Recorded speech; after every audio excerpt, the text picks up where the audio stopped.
It's going down like this, motherfucker. Ask you something? I said, can I ask you something? Ain't I'm clean? Nigga get mad. Say, motherfucker, what you mean you ain't gonna let me in this funky joint? Much money I done spent in here, nigga. I knew your mama when she was horn. Hump, baby. Shit, bet I do it over time. Say that, nigga. Shit. Bet the bar, off time. Shit, boy, I'm trying to make me some money. Boy, I'm hungry as a hog need. Slap Jesus. Shit, gotta be a Jesus, cause too many black folks. For what he has, he says that the only way that we can solve our problem is to unite. For what he has, he says that the only way that we can solve our problem is to unite. For what he has, he says that the only way that we can solve our problem is to unite. For what he has, he says that the only way that we can solve our problem is to unite together among ourselves, among our own kind, clean ourselves up, rid ourselves of the evils that we've become addicted to here in this society. Yes, he destroy black boys. If you destroy him as a boy, he'll never become a man. Yes, he destroy black boys. If you destroy him as a boy, he'll never become a man. Yes, he destroy black boys. If you destroy him as a boy, he'll never become a man. This ain't loud enough. I'm still trying. I just left a light in this bitch. Fuck up. Move the fuck up. Move the fuck up. Move the fuck up. Move the fuck back. My dome. This off my dome. This off my dome. Off my dome. This off my dome. This off my dome. This is.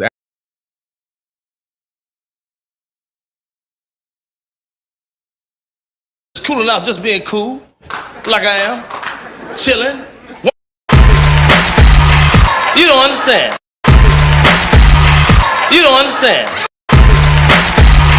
You don't understand. You don't understand.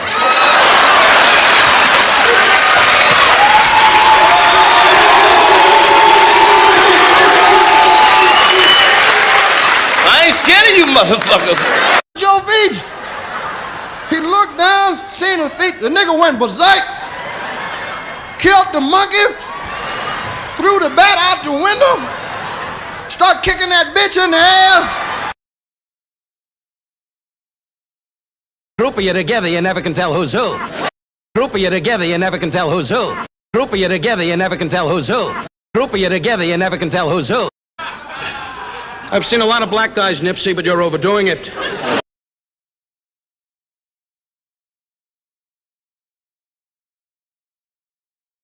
I mean, TikTok.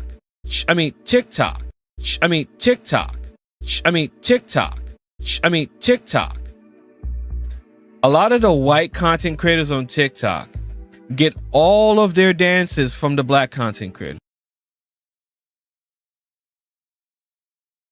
You're a philosopher? Yes. You're a philosopher? Yes. You're a philosopher? Yes. You're a philosopher? Yes. I think very deeply.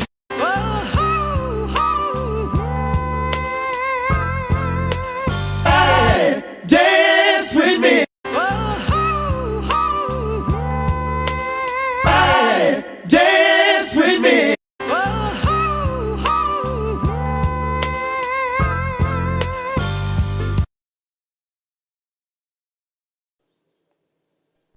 Decent white folk that still don't know they're racist. Damn white boys out there. Most of them is psycho. Decent white folk that still don't know they're racist.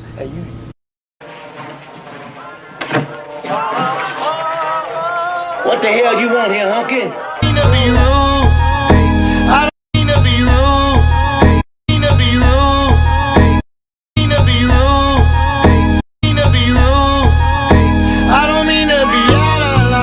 What's all that noise? What's all that noise? What's all that noise? Oh, that's his dad. Used to snort cocaine, now I fiend for the check, yeah.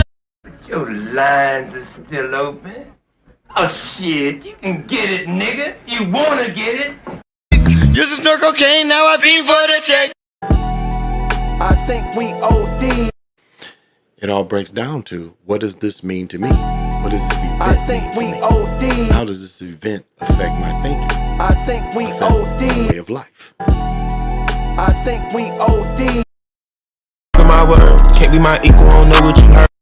My word, can't be my equal, I don't know what you heard. That's what me and this nigga do. We picked something and then we ran about it.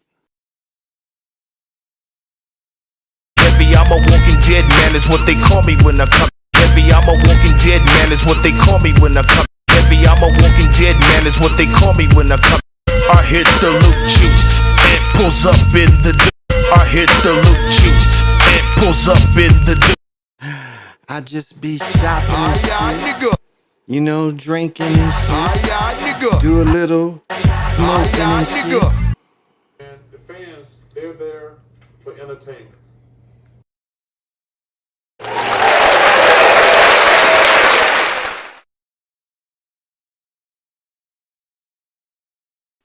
My bitches.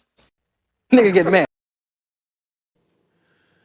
To the east, to the north, to the west, to the south, above, below, and the middle. To the east, to the north, to the west, to the south, above, below, and the center.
This is Big Pontiac, and welcome to the Chocolate Mountain Show.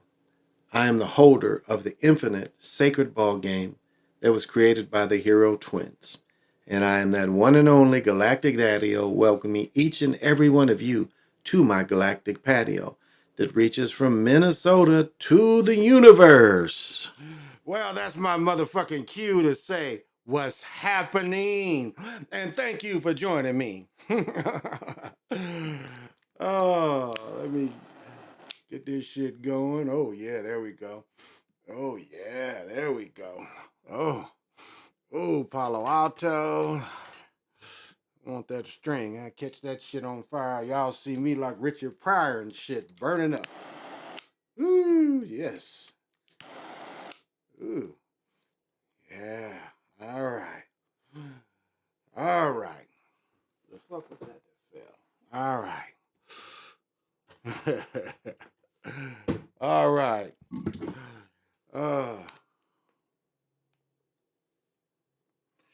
Okay. Raising my vibration. And y'all know how I do. This is the point of the show where we highlight what beer I'm drinking. And I'm not going to drink that one. Because this one is probably frozen. I probably want to drink this one first.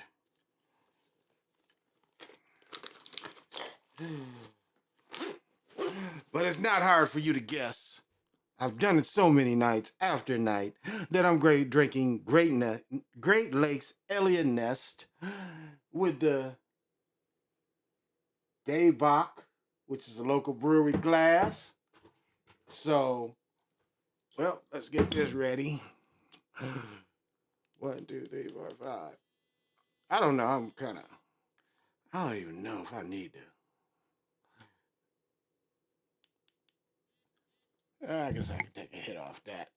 So pop them if you got them. And I got that 86% dark chocolate gondolinis for chocolate does or caffeine does the opposite to me. It kind of makes me sleepy. And as you see, I've been smoking wax. I need to clean this motherfucker, but I've been smoking wax or my crackle out of this. And I don't even need this. Because this has a lot more filtration. I need to clean it. But this is the Unicorn Luca. So smoke them if you want them.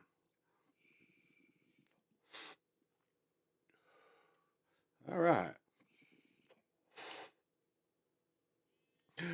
I'm funky.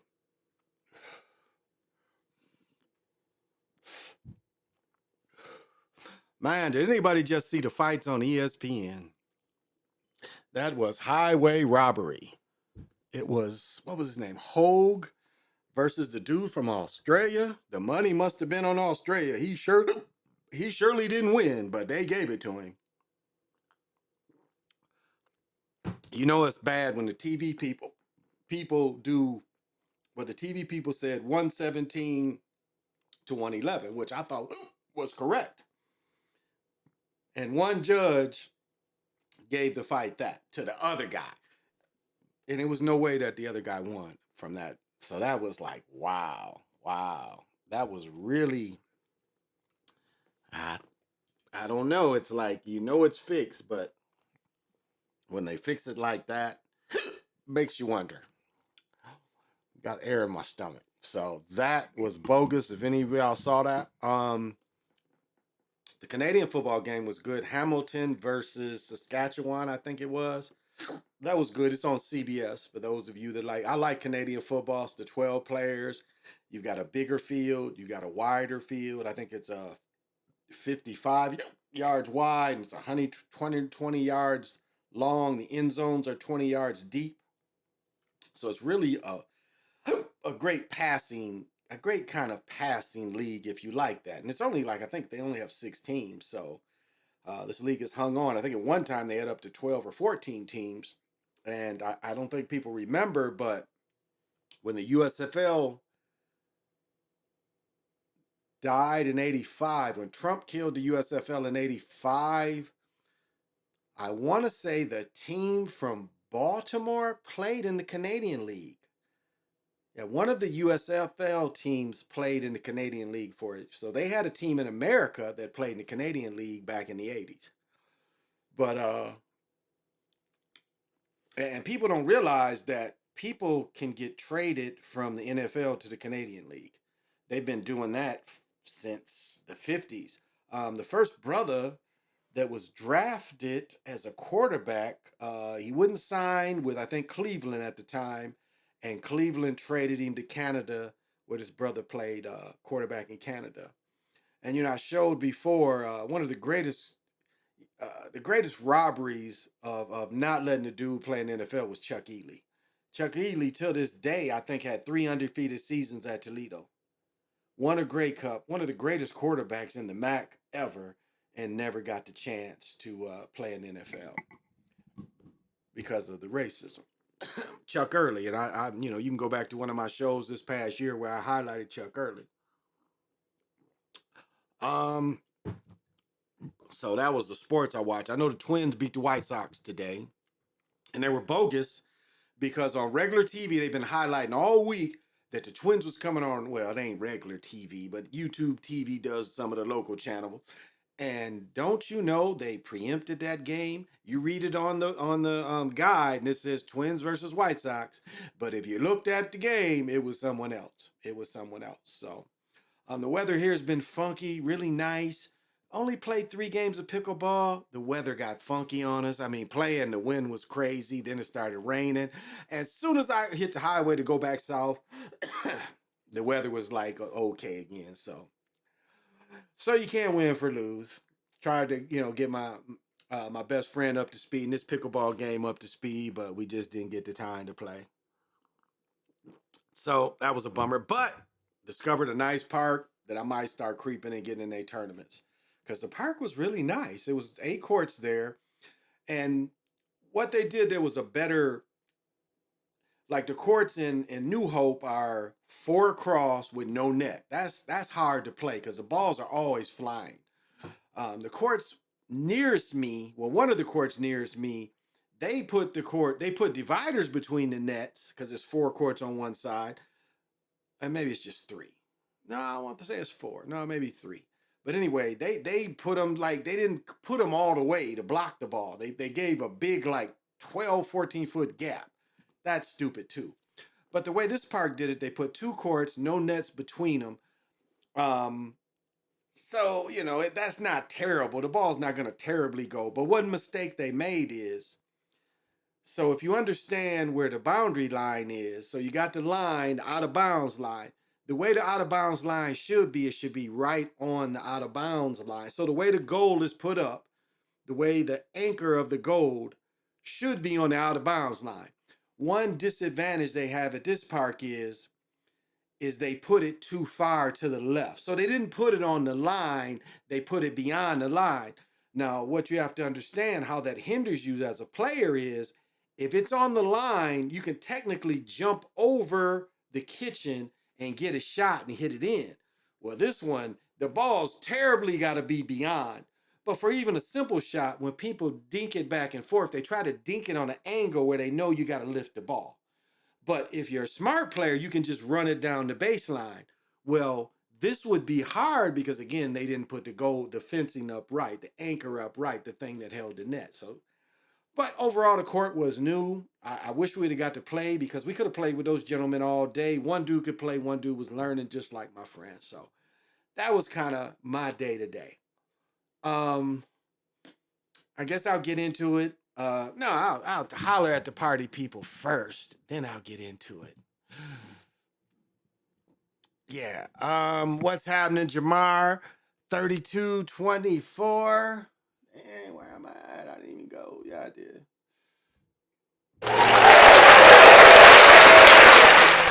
And to be here this late, you definitely got to have vision. And my man from Ohio at $1,000,000 grand, PJ Allen.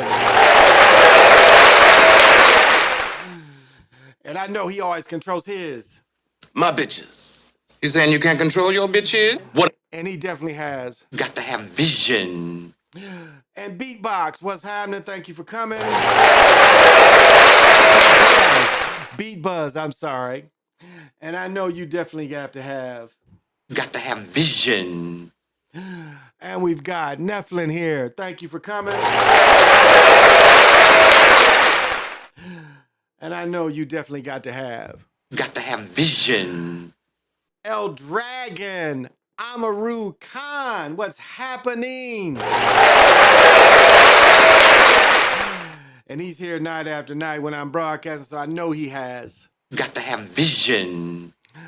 I caught the end of it, watched MLB all day. Yeah, I've been, gone most of the day. Well, I didn't leave till 2, but what did I watch up till then? I was watching something this afternoon.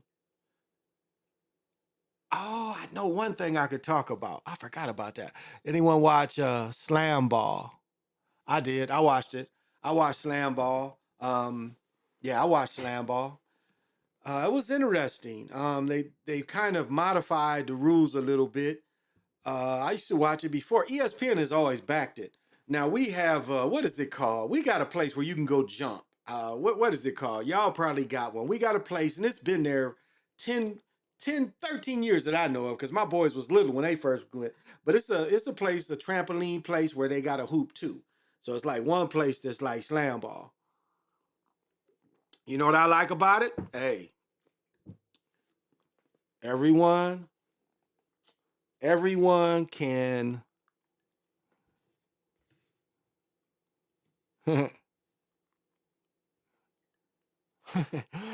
I think it's like you can use your athleticism, because I really like where they can jump from the top of the key, and again, your step can be so quick where there's nothing the defender can do.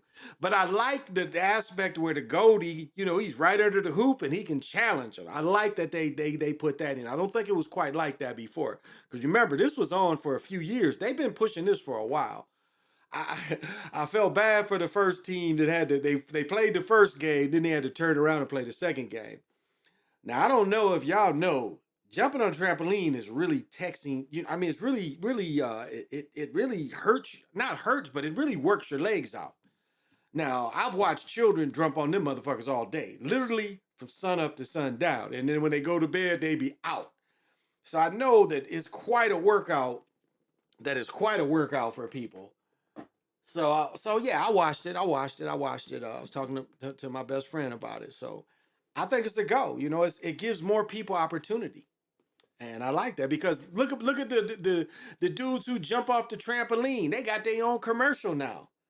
The commercial where dudes is, because that was a halftime show. They made their business, their entertainment. They got it where they was doing halftimes. So this is kind of an extension of that. The dude jumping off trampoline and dunking at halftime guys. So I'm kind of like X Games. X Games going on right now. 10-year-old just won. 10-year-old won in skateboarding, the youngest X-board people ever.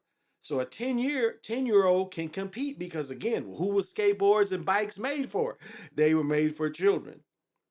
I mean, it still amazes me. Like the one dude in the X Games hit the motorcycle, flipped that motherfucker upside down, let go of the motherfucker. He flipped it up in the air. He held on to the seat for a minute, and then this nigga did like this and wasn't even holding it. And then he grabbed it. And then the motherfuckers could make it flip twice. Now, I remember the first time I saw the dude flip it. Now, what did the dude do here? He jumped so high in US Bank when they had the thing here, and he let go. He just let go, but he wasn't upside down and let go. He was the first to let go here. And that takes a lot of practice to flip a motorcycle twice in the air. So, but the 10-year-old, check out the 10-year-old that won a medal. The 10-year-old got silver. 10-year-old got silver in the vertical skateboarding.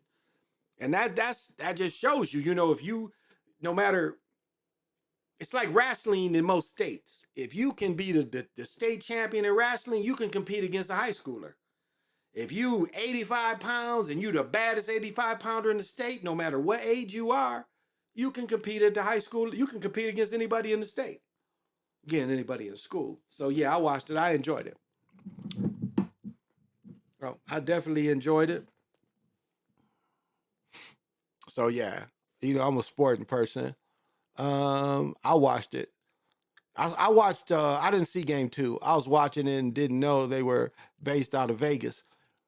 Yeah, that was my question too. When I was like, okay, because you see the other teams from different places, but that makes sense, because that's kind of what they did in the bubble. You bring everybody in. It's more. No, that's what they did for the USFL last year. They put everybody in Birmingham. They played 2 places. They played Birmingham and they played maybe in New Jersey. And that makes sense. You got a new league and trying to, why try to spread it? Get a support, and you got the TV contract already. And that's kind of how you build it up. Yeah, trampolines is a workout. But trampolines aren't really safe. It's like I watched my friends and I told them, I was like, they was telling me what they was getting their sons. I'm like, did you get the kind with a net? And they was like, nah. And sure enough, their son, after the 3 or 4 days of having it, fell off and tore his shoulder up. Now, the nets ain't that safe either, but the nets will stop some of that tearing your shoulder up, falling, breaking your leg. So don't get them without at least the net. But you can get them with the hoop on them. But I mean, they're not the safest thing if people ain't out there watching. But it's something that it was amazing. It was one of the first things that I noticed that children would literally do all day. When my son was 4 he wasn't in school yet, so maybe he was, no, because Cameron was walking. So Cameron had to be a year. She probably was still pregnant with Keelan. No, she might have even been pregnant with Keelan. No, she probably wasn't even pregnant at the time. Huh. But I would watch my boy. He had to be at least 5. But him and his 2 cousins, sun up, sun down. They jump on that shit all day, keep them active. So, yeah. Yeah, there's a lot of sports. So yeah, I like slam balls. It's entertaining. It's definitely entertaining. You know, I like where you see them block the ball every now and then. So I like that. And it's like 1-on-1 when you get fouled. I like where they put different strategies in. You know, you only get one dribble. And then they got the hardwood part where you got to, advance the ball to the other side. Some of the rules are almost like some of the rules are almost like old time girls basketball. As I said, I've talked about the way basketball for women in some parts of the country, specifically, I think Iowa, when I talk about Nancy, what's Nancy's name? Where she played, she was scoring 80, 90 points a game. The way the old women's play was you had offense and defense. And so the old women's game was Nancy Lieberman was her name. The way she killed in high school and as a little girl is so your defense would get your rebound, they could advance it up to half court, then you pass it to your offense. And you had 5 on defense and you had 5 on offense. So it wasn't a full court game. And Nancy Lieberman was lighting them up. I think she's from Iowa. I'm not sure. But that's the way the old game. It reminded me a little bit of that. Because you got defensive players and you got offensive players. So I liked it. I liked it. I liked it. Damon, what's happening? And to be up this late, I know you definitely got to have that. Got to have vision. But thank you. Yeah, I thought here's one that y'all might not be hip to. Let me see if I can find it. And I don't know if you guys are even hip to this.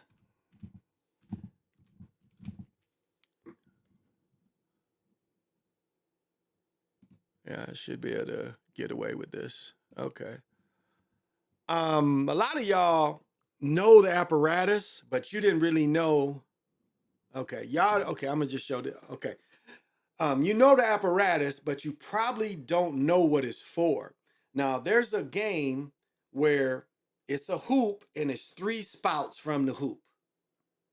Everybody should be familiar, but they didn't know what it's called. And that's called, it's a form of netball. And I don't know if y'all know what netball is, but this is netball. And it's pretty big in Europe. And as you see here, there's no backboard. So you can't block the shot or anything.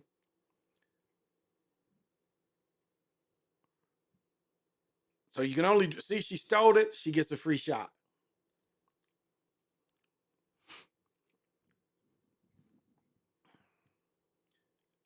Again, you can shoot it from out there, you get more points, but the game is easy because they can't really try to block it. And you can't dunk it. But that's Olympic sport. That's netball. And that ain't really showing you. You gotta, let me see if I can find a game.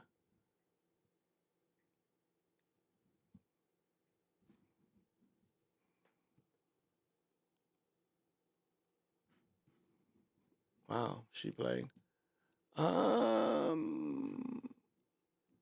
me see if I can find a game.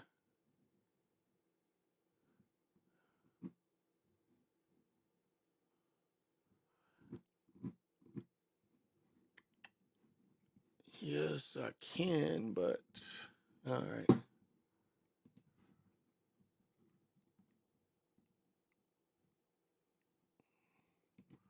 All right. This is the rules of netball.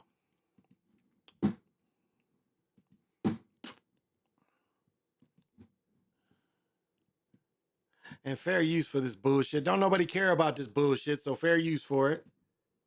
Game is for your team to score more goals than the opposing team. 7 players take to the court at any one time, and to score these goals, you must shoot the ball into the net. The net is roughly 10 feet above the ground and is on either side of a court that's 100 feet long by 50 feet wide. These are the shooting circles, which are a 16-foot radius, with the centre circle 3 feet in diameter.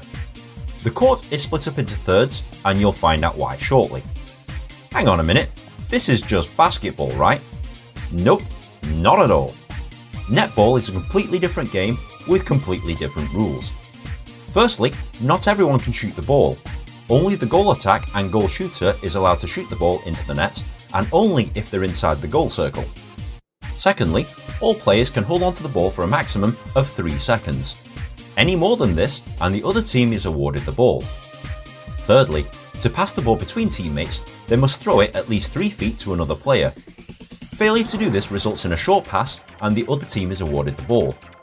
Adversely, the ball cannot be passed long either, i.e. it cannot cross 2 transverse lines. This also results in the ball being awarded to the other team. In netball, movement of a player with the ball is heavily restricted. Once the player has received the ball, the foot that the player lands on first is known as the landing foot.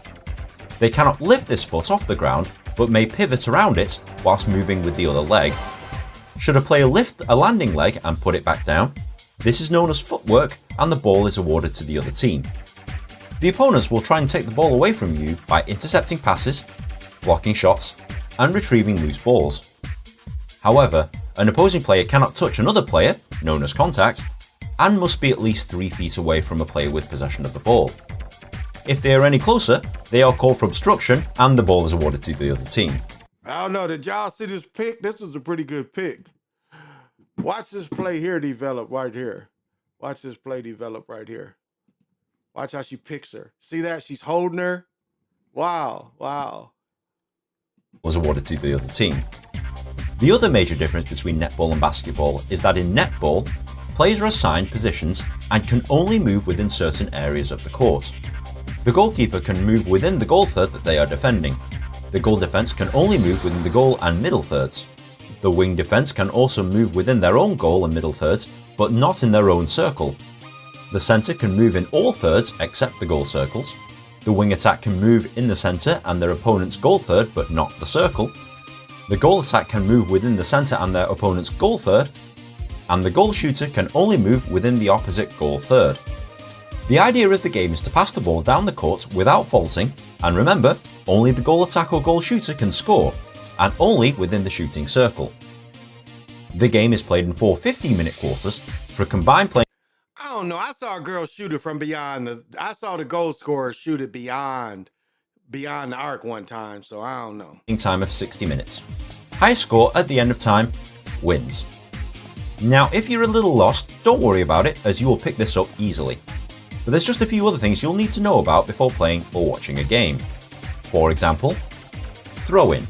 If the ball leaves the sides of the area of play, the ball is awarded to the team who did not touch it last. Free pass.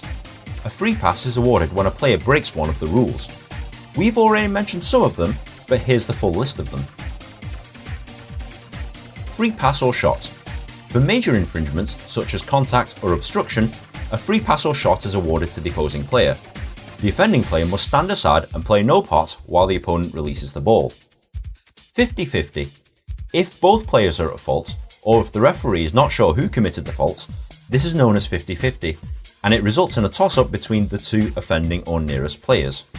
This is also awarded when 2 opposing players catch the ball simultaneously. Toss-up. If a 50-50 is called, the 2 offending or nearest players stand 3 meters apart from each other. The referee will throw the ball into the air between them, and once it has left their hands, the ball is up for grabs by either player. Offside. If a position player moves into an area that they're not supposed to be in, this is offside and the ball is awarded to the other team. Complicated? Yes, but as you watch or play netball, the rules will become clear. If you found this... Okay, so Okay, according to their rules, where was it? Where was that play? Was it here? Let's see. Ball. Only the goal attack. No. Let's see. Because where that girl did the pick I showed, that was considered offsides. That was the beginning. Let's see.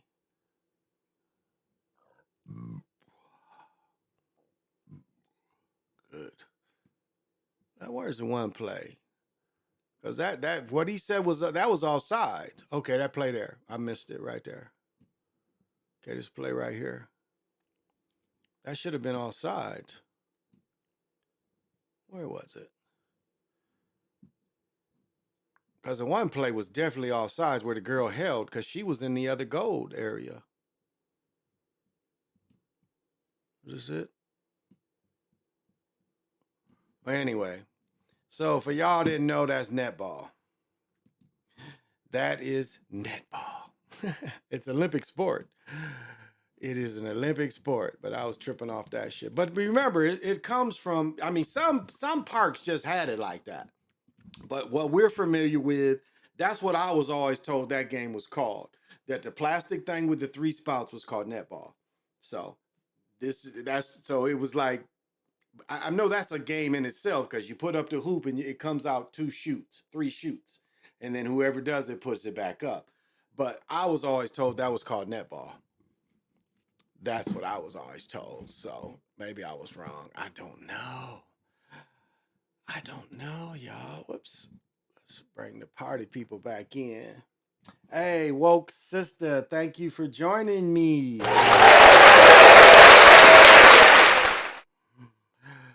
And I know you definitely have. Got to have vision.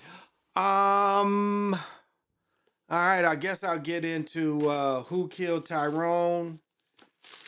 I'm going to say this, and nobody else will probably say this. Who Killed Tyrone should technically be considered Matrix 5. It should technically be considered Matrix 5 or Dark City 2. Because Kiefer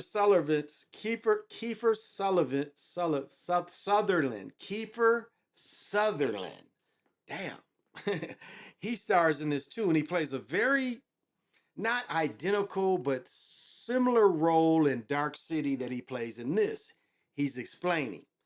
Now, another part of it could be considered Groundhog Day. Because there's eclipse where they do literally the same thing every day. And so it's almost like a Groundhog Day, or it's almost like a reset. Because the dude literally goes into the bar. And again, they give you a little menace to society because he goes into the bar. It's based in the 70s. I think it's based in the 70s, but 40 ounces was like the 80s, late 80s, early 90s was 40 ounces. So a little bit, but it's kind of like that because the dude literally goes in there and gets him a 40 every day. He loses all scratch off. But what people might not pick up is another version, the oldest version of himself, or the griot, or the truth knower, it plays a drunk. So you have to really listen to him because he pours him some liquor every time. And I didn't know that niggas just buy 40, start drinking it right out and then get in their car and still drink the 40. I didn't know that. So in a way, it could be a continuation of Dark City or Matrix 5. All right.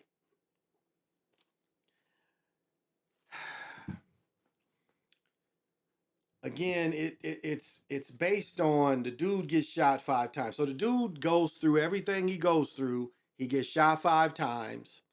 He wakes up the next morning. Now, he shakes down and he shakes. So again, the premise is this is the hood. This is the hood. And so he's doing hood shit. He runs over a motherfucker that's in his territory. And then for that, he gets shot 5 times. But before then, he shakes down the Jamie Foxx character.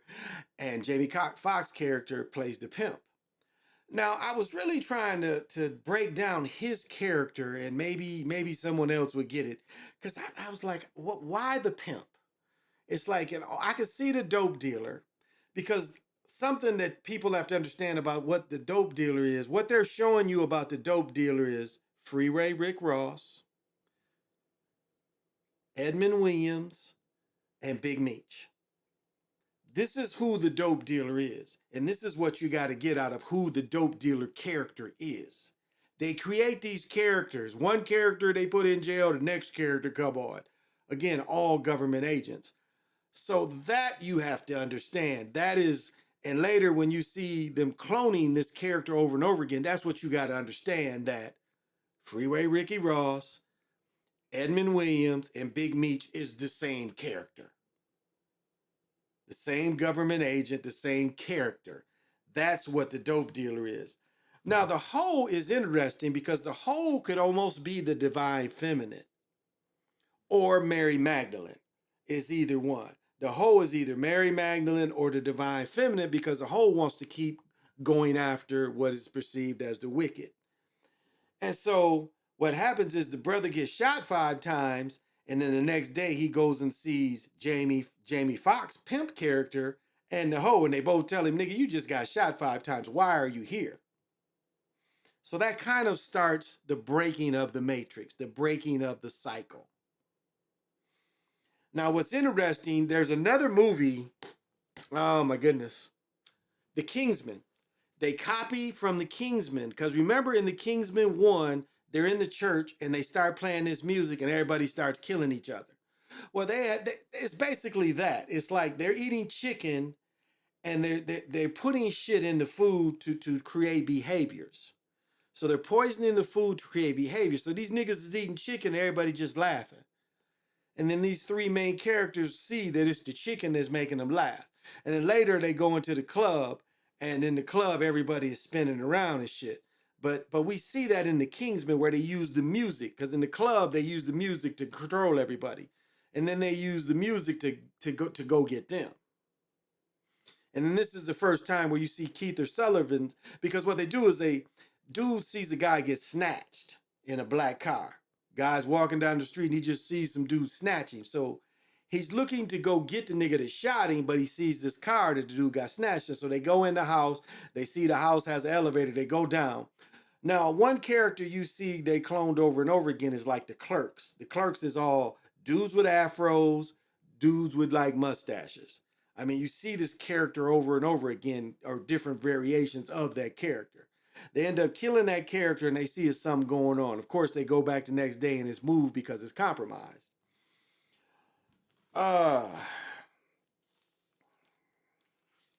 Another part, and I'm kind of jumping around, but another part is Enter the Dragon, because at the end of the movie, they free all the people that's getting tortured. So that's Enter the Dragon. But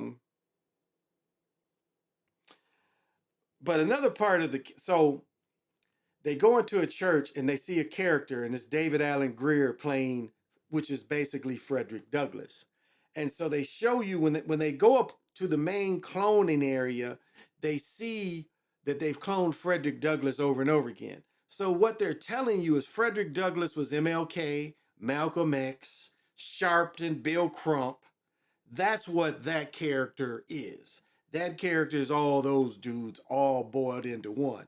That's why they cloned, and they got him playing the preacher, but again, it's MLK, Malcolm, Sharpton, Jesse. It's that characters that they show you with David Allen Greer. So, so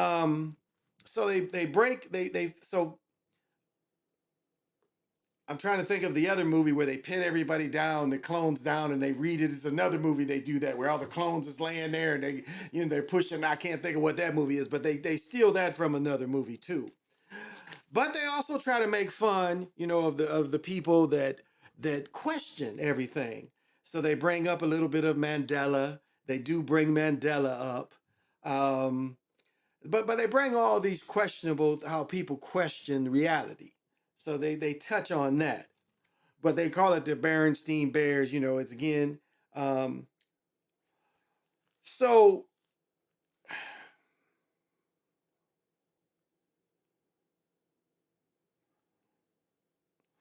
So when they finally come into what's the creator, just like the Matrix, the creator is him. The creator is the dude that played in Pacific Rim and Star Wars, is that dude. But what he's trying to do is like the brother know, and what's interesting, if people didn't catch up, my girl didn't catch up onto it. The main dope dealer has a little informant that wants to hustle for him, and you see that it's his little brother. But you see, if you go in the fridge, his little brother, the story is his little brother died. So when he sees the creator is him. And the creator, what the creator is trying to do is make the perfect Superman. And like the creator says, is, one day y'all gonna wake up and you're gonna have blonde hair and blue eyes. So they're going to try to make enough clones to clone out the color. But what they're telling you is that the government wants dysfunction in the melanated communities. They want dysfunction. They help with the dysfunction. Like I mentioned here before, 2 or 3 years ago, there was a very sophisticated heroin ring. You don't have that sophisticated without government interaction. And this is here in Minneapolis. Well, this is in the city. And it was government interaction that made this thing work for so long and be as efficient as it is, because it can't work without government help. So the government wants, they want dysfunctional neighborhoods. Just like I mentioned here with Floyd, all of a sudden the switches is turning up. Now we know, again, Kill the Messenger, David Webb, how one of the things that's not talked enough about is how not only was crack invented by the CIA, but CIA also loaded up LA with guns. If you get Gary Webb's papers and you read the whole paper, the paper tells you that there was a semi-tractor trailer full of guns that was just abandoned in East LA, or excuse me, South Central. And then they also tell stories where more guns was laid near the railroad tracks. And we see the same thing in Chicago. And so the premise is they want these dysfunctional, they want us to be dysfunctional. They want us to only think the only kind of, again, it shows you, what they did to us. And yes, I'm going to play victim because we melanated people in the Midwest won World War II for them. We outproduced the Nazis and we outproduced the Japanese. And what's the things we got? We got to work until 1980. And then they took all the jobs away and replaced them with crack. And then did Reconstruction era, put niggas in prison from it. And what does New Jack City say? Ain't no Uzis made in Harlem. So it kind of touches on that. Again, the whole is Mary Magdalene, where the dope dealer's like, fuck it, I don't want to fight the man anymore. I'm just going to go. The whole is Mary Magdalene. She keeps going after it. She keeps exploring. The pimp tries to go back to his life. And again, I'm trying to really think, the pimp is the 70s pimp, but it's a greater explanation. Right now, I can't really tell you what the pimp symbolizes. There's something greater that he symbolizes I'm just missing. So if somebody can come up with that. But Kiefer Sutherland, again, his character, you really got to look at it is because he gives the explanation kind of like is given in Dark City. Remember, he's kind of trying to tune them with drugs to make, a person be different than everybody else. So he gives the explanation, but he tells them, I'm not in charge. And so that's interesting because the brother is God in this. The brother is God. This is the brother has created this. Even though the brother works he works for the government, he creates these neighborhoods. And it's single neighborhoods because what they do is they discover the whole process and that there is just the neighborhood. It's not any other parts of town. They are surveilling just the hood and what the black folks do. So,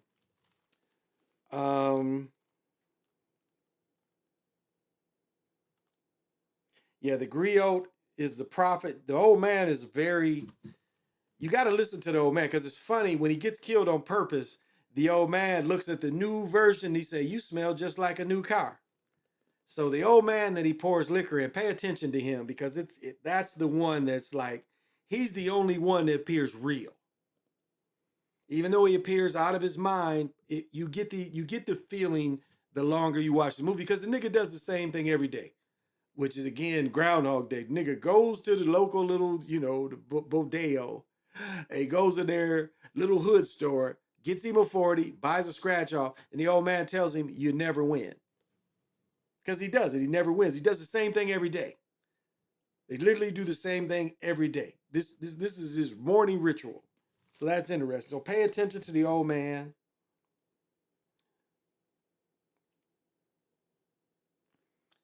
Yeah, and so that's, I guess I got a few more. I mean, it's a stupid movie. It really is. It does give a few thinkable ideas, but overall it's a stupid movie. I'll say that. It's a pretty stupid movie. Yeah, and I guess I put America wants drugs and hustlers to rule the hood. And yeah, so it's a pretty stupid movie, entertaining but kind of stupid, but it did have those points of thought provokingness. It did have that. So I give it a 6. I give it a 6.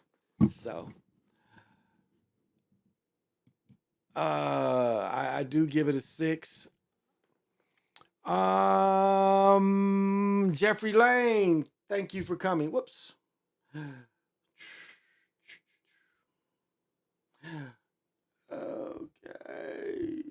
Okay, K. And to be up this late, I know you got to have vision. Joe Eyes, thank you always for the support.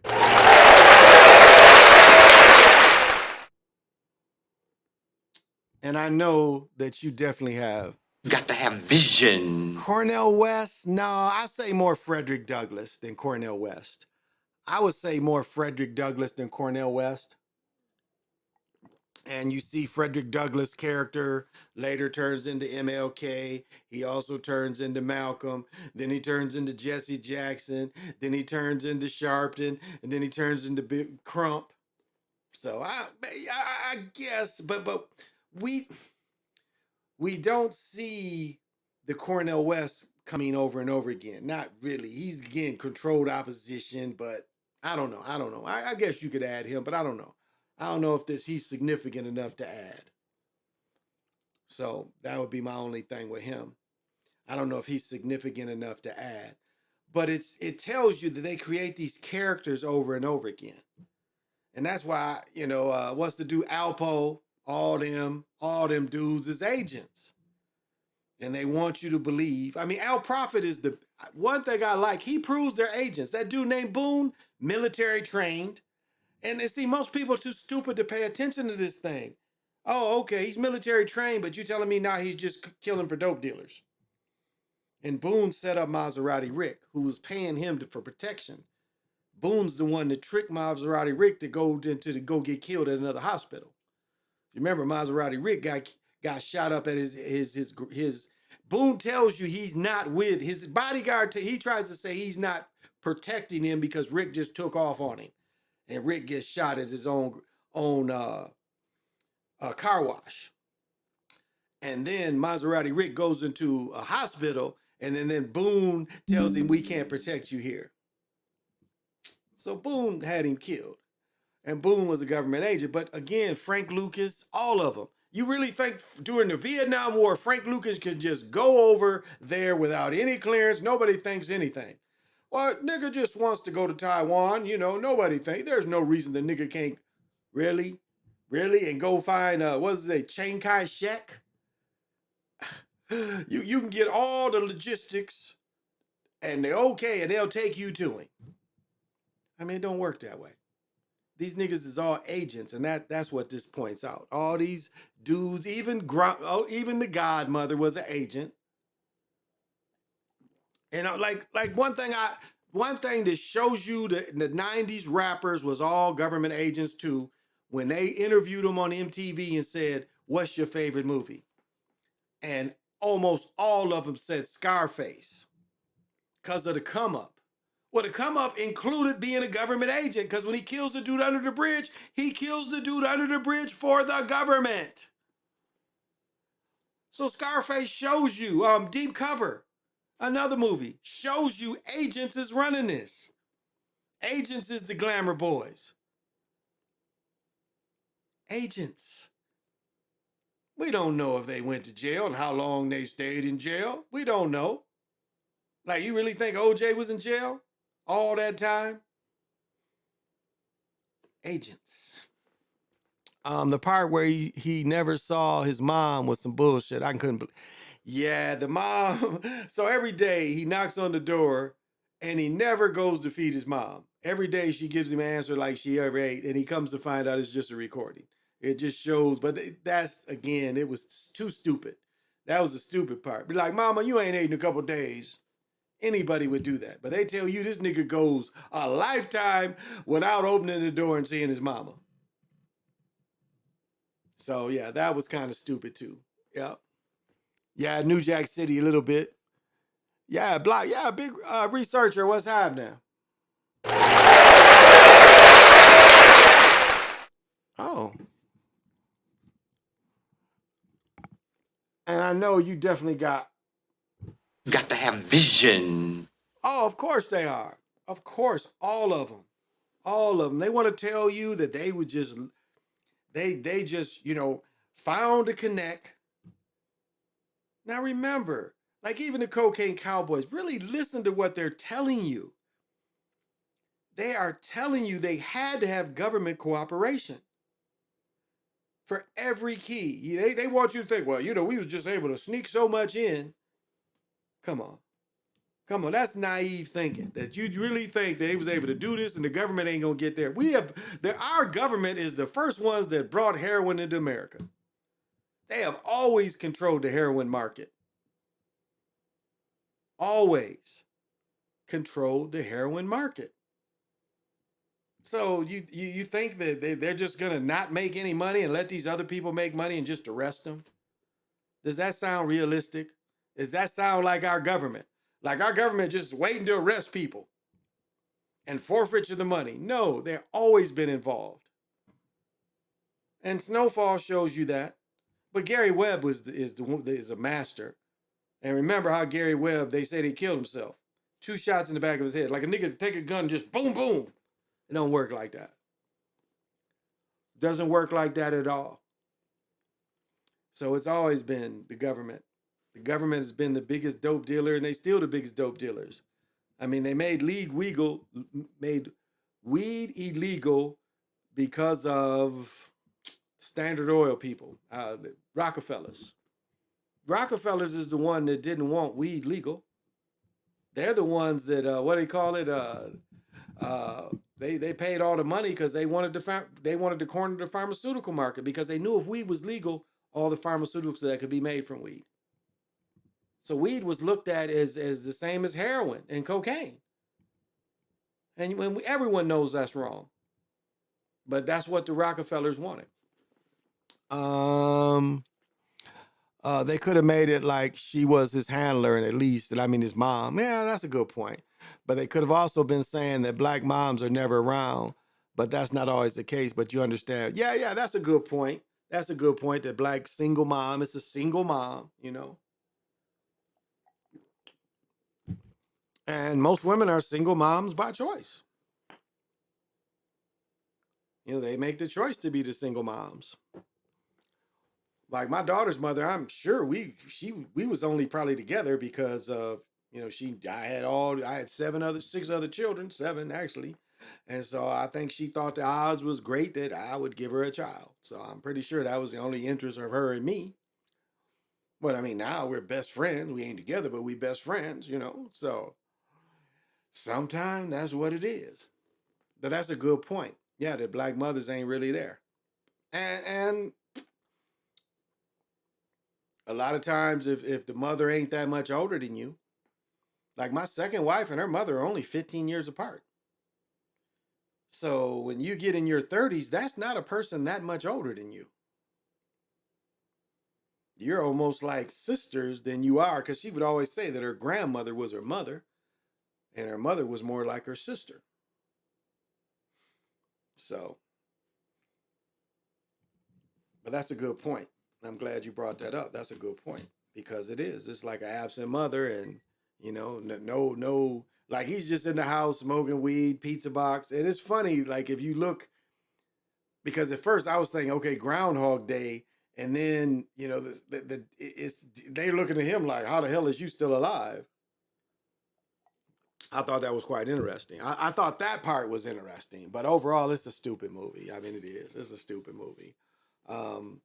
But it did give you those things, but it makes fun of all the other things too. The Bernstein Bears, I mean, you know, and the recent things or whatever the fuck happened to Jamie Foxx. So gives you a little bit of all that. So I give it about a 6 out of 10. So I didn't go see Barbie. I was kind of glad I didn't have to go see it because my girl wants to go see that shit, and I don't really want to see it. My daughter, I'm out of it. My daughter going to see it with one of her buddies, so I don't have to go see that. I don't think. But Barbie, I think, is winning the weekend. I think the numbers show that Barbie is winning the weekend. So, but you know, look back at my video I made the other night about what Ancestor Production Online says, that Barbie is their idea of their standard of beauty, and that it's kind of foul to even make a movie about that, because that's putting it in our face that the skinny with big boobs, blonde hair is the standard of beauty in America. I think Ancestral Production hits that. And, you know, watch that video, subscribe to him, let him break it down for you. And I think it's hard not to agree with that. Oh, the chocolate is kicking in. I think it's hard not to agree with that. It is a standard of beauty that it's supposed to be. Now, again, you know, one thing positive, I'll say this, you know, about Barbies, G.I. Joes, it helped with imagination. I had the doctor, oh, what is his name? Because at first, Superman, Batman, Lone Ranger, Flash, Aquaman, Green Hornet, DC didn't have, so it was called Doctor. It's in 40-Year-Old Virgin. I know I've got it in Pinterest. Let me look this shit up. But that toy you could change into any superhero. And that helped with imagination. Even, you know, I had the cowboy, I had Johnny West, had the horse, saddle and all that shit. It helped with imagination. And what we have as a society is, you know, this shit. It's what? 16. The phones, they take away from imagination. Because if you're engaged in this phone or tablet, you're not using your imagination. You're being fed. Now that's another part of this movie that there's, again, you're being fed stuff. And I'm guilty of it. I'm just as hooked as anybody. I sit there and watch a game and I got this shit and I'm just reading and looking. You know, I'm guilty of that too. But it does take away from your imagination. Just you and something and interacting with it and creating a world with it. That's great. That's what those kind of like even going up to where you could get the O.J. Simpson doll. You could be footballing the O.J. and people missing tackling him. You know, even the electric football where you put the plays together and then you, I mean, still you're using your imagination, and also it teaches you formation. Now I called my own plays. I played little boy football. My first year, I had to play with the older boys because we didn't have enough boys. So when I was in 4th grade, I had to play with the 6th graders. So I played guard. I love playing pulling guard. I knocked the shit out of people. Next year, I played quarterback up until I was my freshman year. And I called my own plays. But I talked about this football game. There was little bitty records. And when you was on offense, you had all these records. And a computer had the little like it was a computer, but it knew the play. So you would put an offensive play and it would put what they countered. So you would put the disc in on what down, but you had to call the play. And that helped me call plays. Because once I learned offenses, I was able to call plays. I mean, literally able to call my own plays the whole game. The coach did, until I got in 9th grade, I called all my plays. When I was in 8th grade, I called all my plays. We went 6-0. I called every play. Coach never sent any plays in. I called all my plays. And it wasn't until my freshman year they started doing the plays. But up to then, I called my own plays, and it was from playing, you know, these games, starting with electric football, because electric football shows you how you have to line up. You have to have at least 5 men on the line. You can have up to, what is this? You got to have the, 6, 7. You can have 7 on the line. You got to have 1 flanker off the line, the backs. It taught me formations as a little boy. Because first they had a small one, and then they had the Super Bowl edition. I had all that shit. We used to have like parties where we would order the blanks, and we would be at the party, and we would paint them.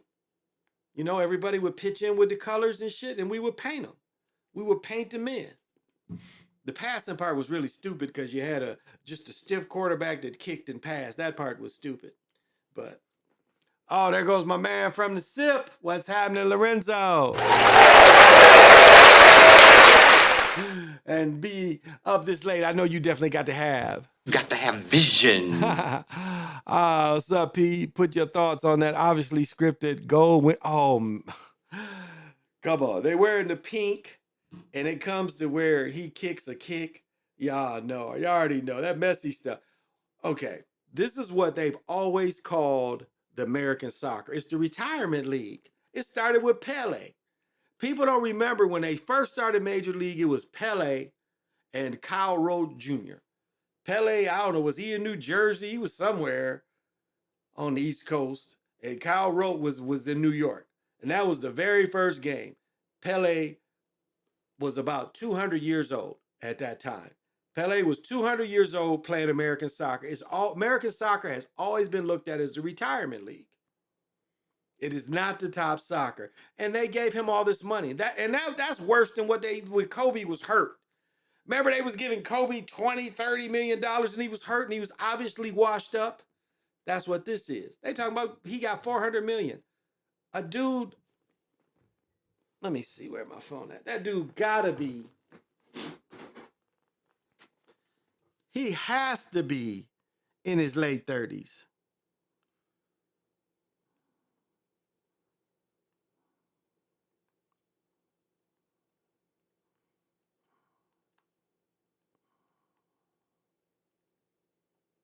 Okay, he's 36 years old.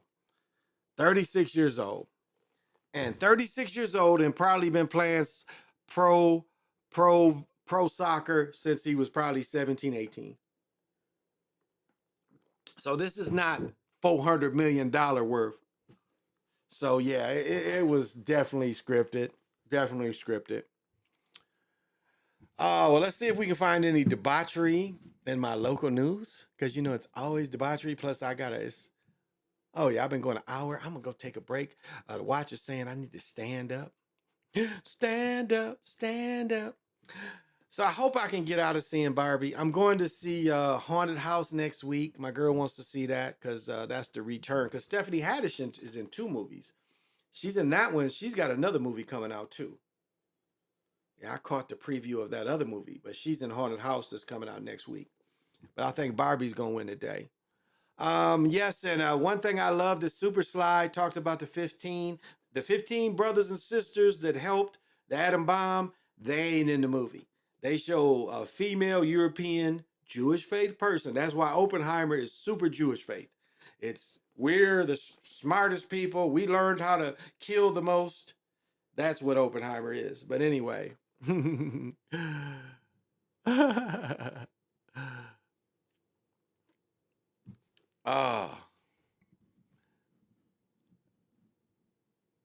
So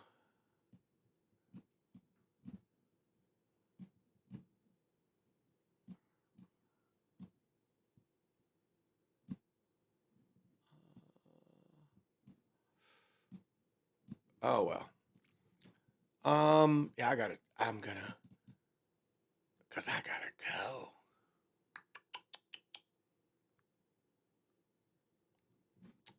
I think we'll do this. I'm gonna do this. I'm gonna let you get a little of my man Ancestral Production. Where'd he go? Ancestral Production Online. I'm gonna give a little bit of his work and let you because this man needs to be heard. Burton's channel. It's an And I gotta pee, so give me 5 to go pee and dig his work. interview with Jane Elliott, a long and well-known commentator on pale racism. It regards the recent outrage by pale racists about the depiction of the Little Mermaid as a melanated female. They were outraged because she was not pale. There were several ugly memes that came out after that, many of which, even most of which, were making derogatory imagery regarding melanated skin. Some did videos in blackface as an attempt to ridicule. And my response here today is to those with that mindset. They wanted to go there. So that's what we're going to do. We're going to go there about pale skin. And what we'll see scientifically is that pale people have no business touting any kind of superiority about their pale skin. It is a biological liability. And as the information age continues and globalization and international and global communication increases, a 80 to 85% majority melanated planet is going to look at their pale claims of supremacy with increasing disdain and ridicule. I've talked about this for years. What we'll see here is that in this video, Mrs. Elliott touches on these subjects. And of course, I will go deeper where I see appropriate.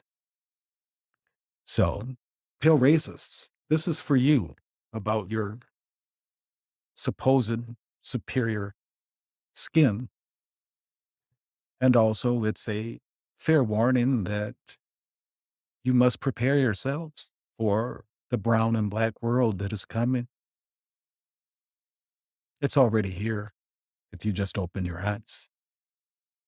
So let's have at it. We have misrepresented or underrepresented or not represented people who are other than white.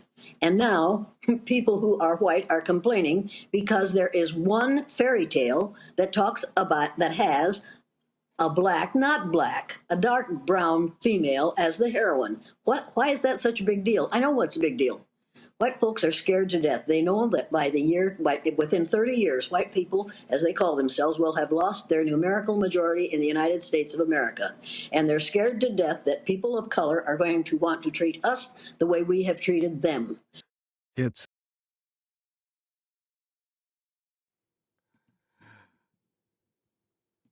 Okay, let me tell you why I disagree with what she's saying. Because the Europeans, the Nordics, is still going to have these bombs, these planes.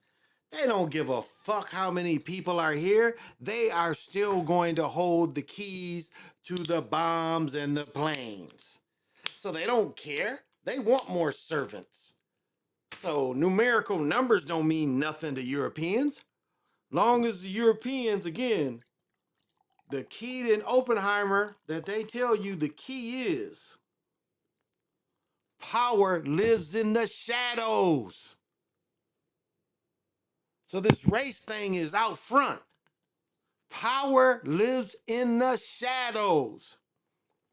What did I tell y'all about Planet of the Apes? If these Europeans was about to lose power, they would blow up everything. That's what they tell you in Planet of the Apes. And it was only 3 Europeans there. But what they showed you is if we don't have power, we will try to kill everybody. That's what Europeans think. If they don't have power, they will try to kill everyone. Now, I know a lot of y'all may not know a lot of people from other countries, but again, this is, we've got people from all over here. That's one thing I like about here. I have a lot of different cultures. The Hmong, when they come here, they got to work out because of the food. I've talked many times about the Africans. When they come here, they got to work out because of the food. So they know that disease, they know that disease is going to catch up with melanated people too. I mean, look at all the pictures of, I don't want to get into that, but so I'm going to let him chop for a few more minutes.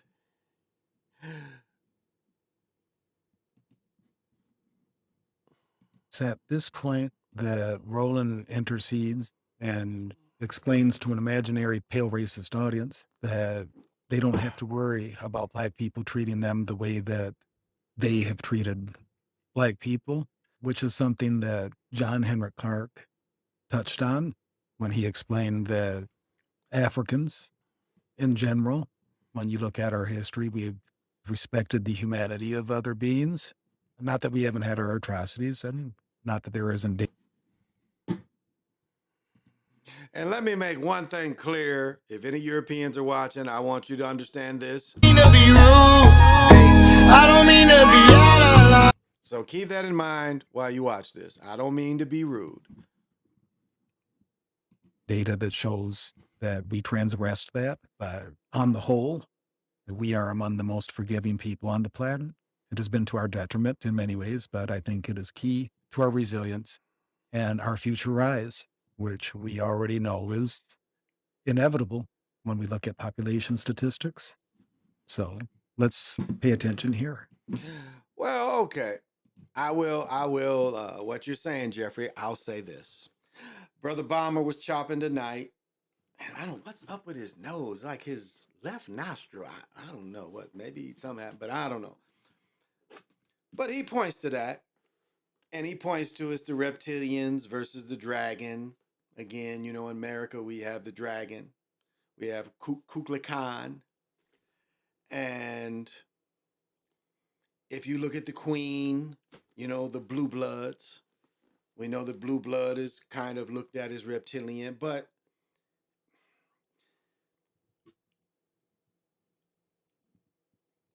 it's like they are and they aren't. Because they're not shapeshifters. They're just reptilian inside. They don't have to reveal themselves. What it was, okay, like if Fury is trying to tell you that the reptilians is, secretly invading. That's what with Fury, Samuel Jackson's, that show. And when they reveal themselves. Now remember that we already saw they reveal themselves in Planet of the Apes 1, where the people with the bomb take off their mask. Their skin is burned off, radiation and shit. So that's the same thing we see. So it's not that. It's not that.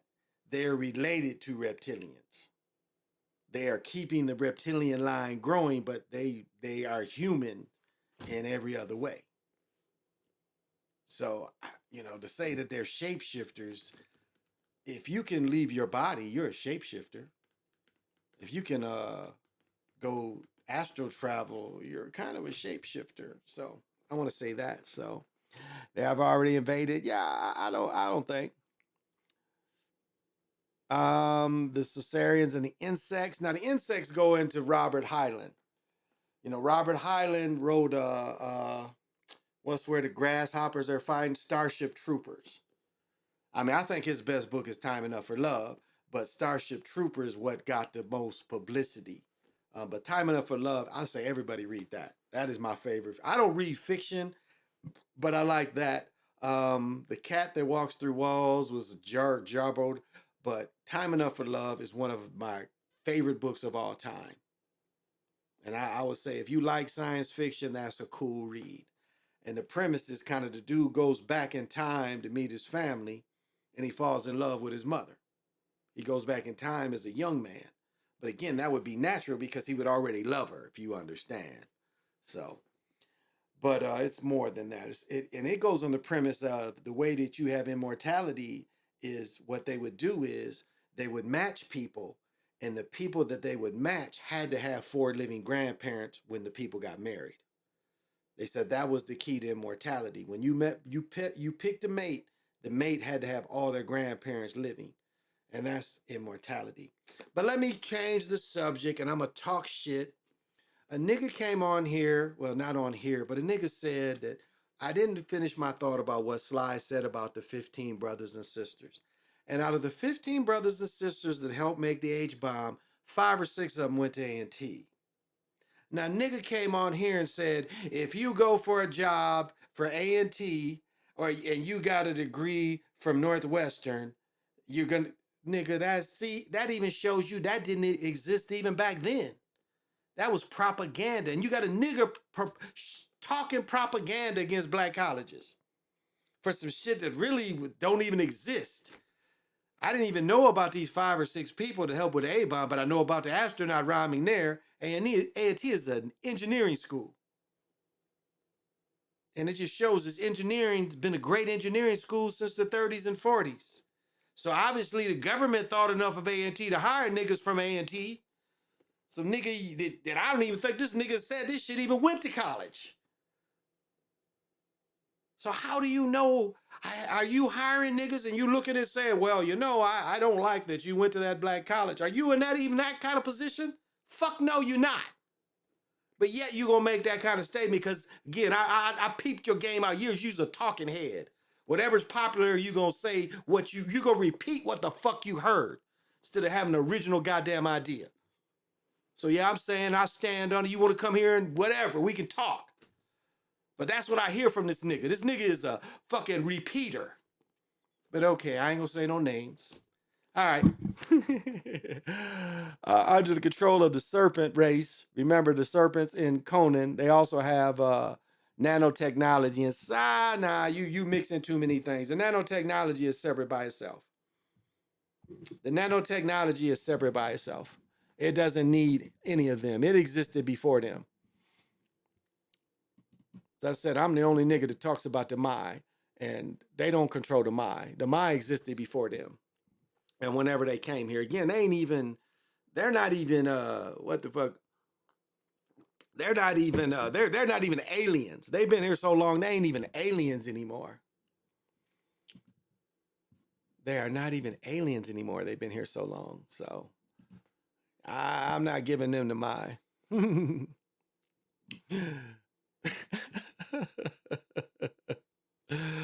Oh, this story about the chick. Mother hired hitman to kill her 3-year-old son. See, I said that before. She wanted to kill the clan baby. That's what she did. She wanted to kill the clan baby. God damn, this happened. Moviegoer. God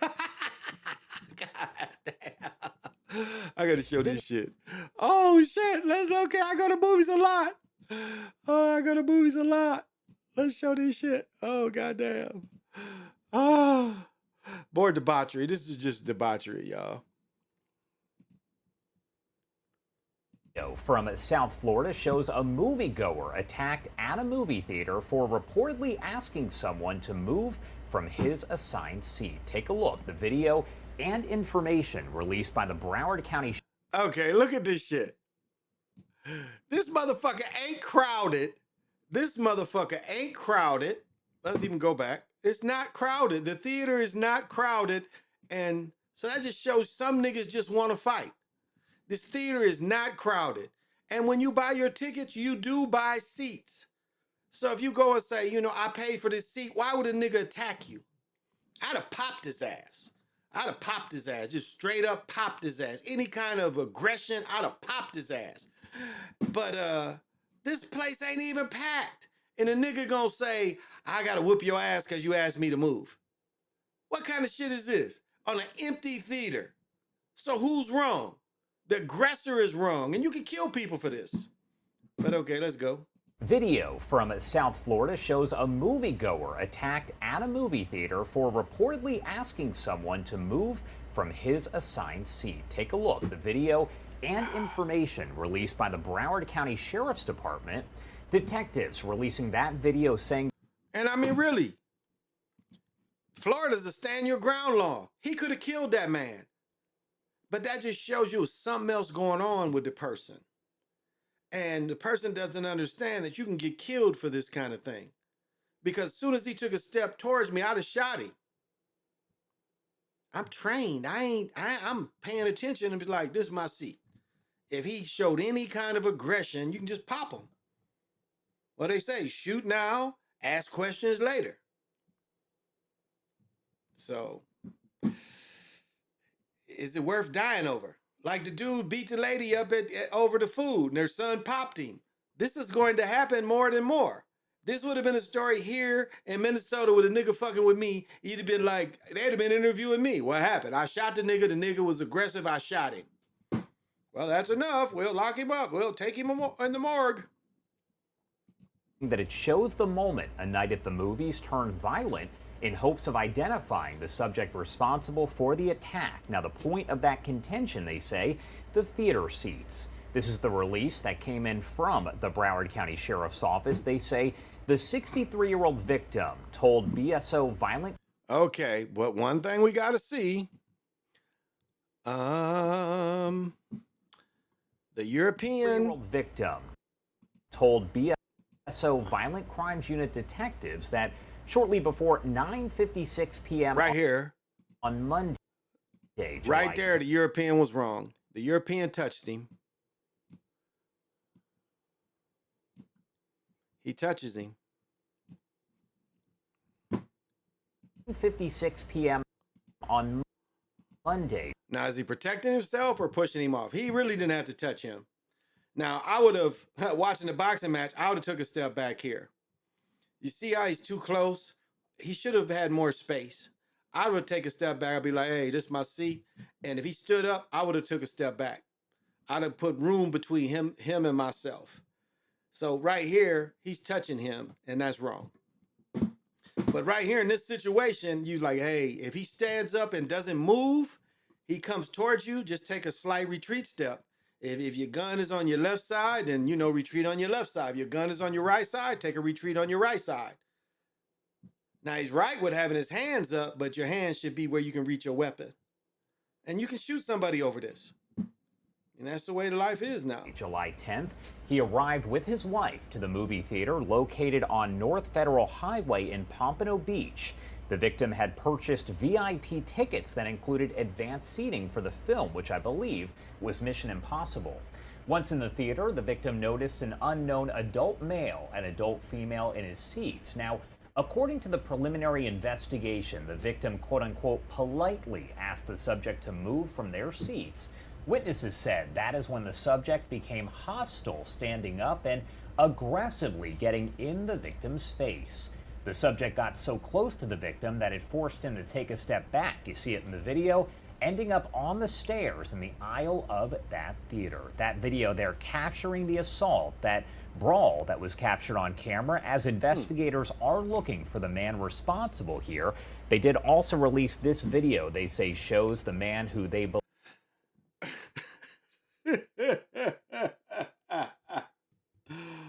Oh, goddamn.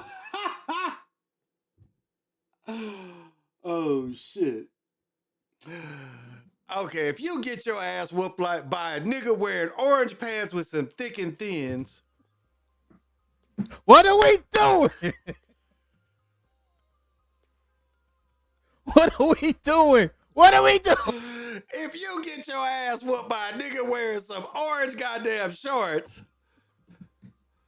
What are we doing? If this nigga whoop your ass, he got on some thick and thins and some orange goddamn shorts.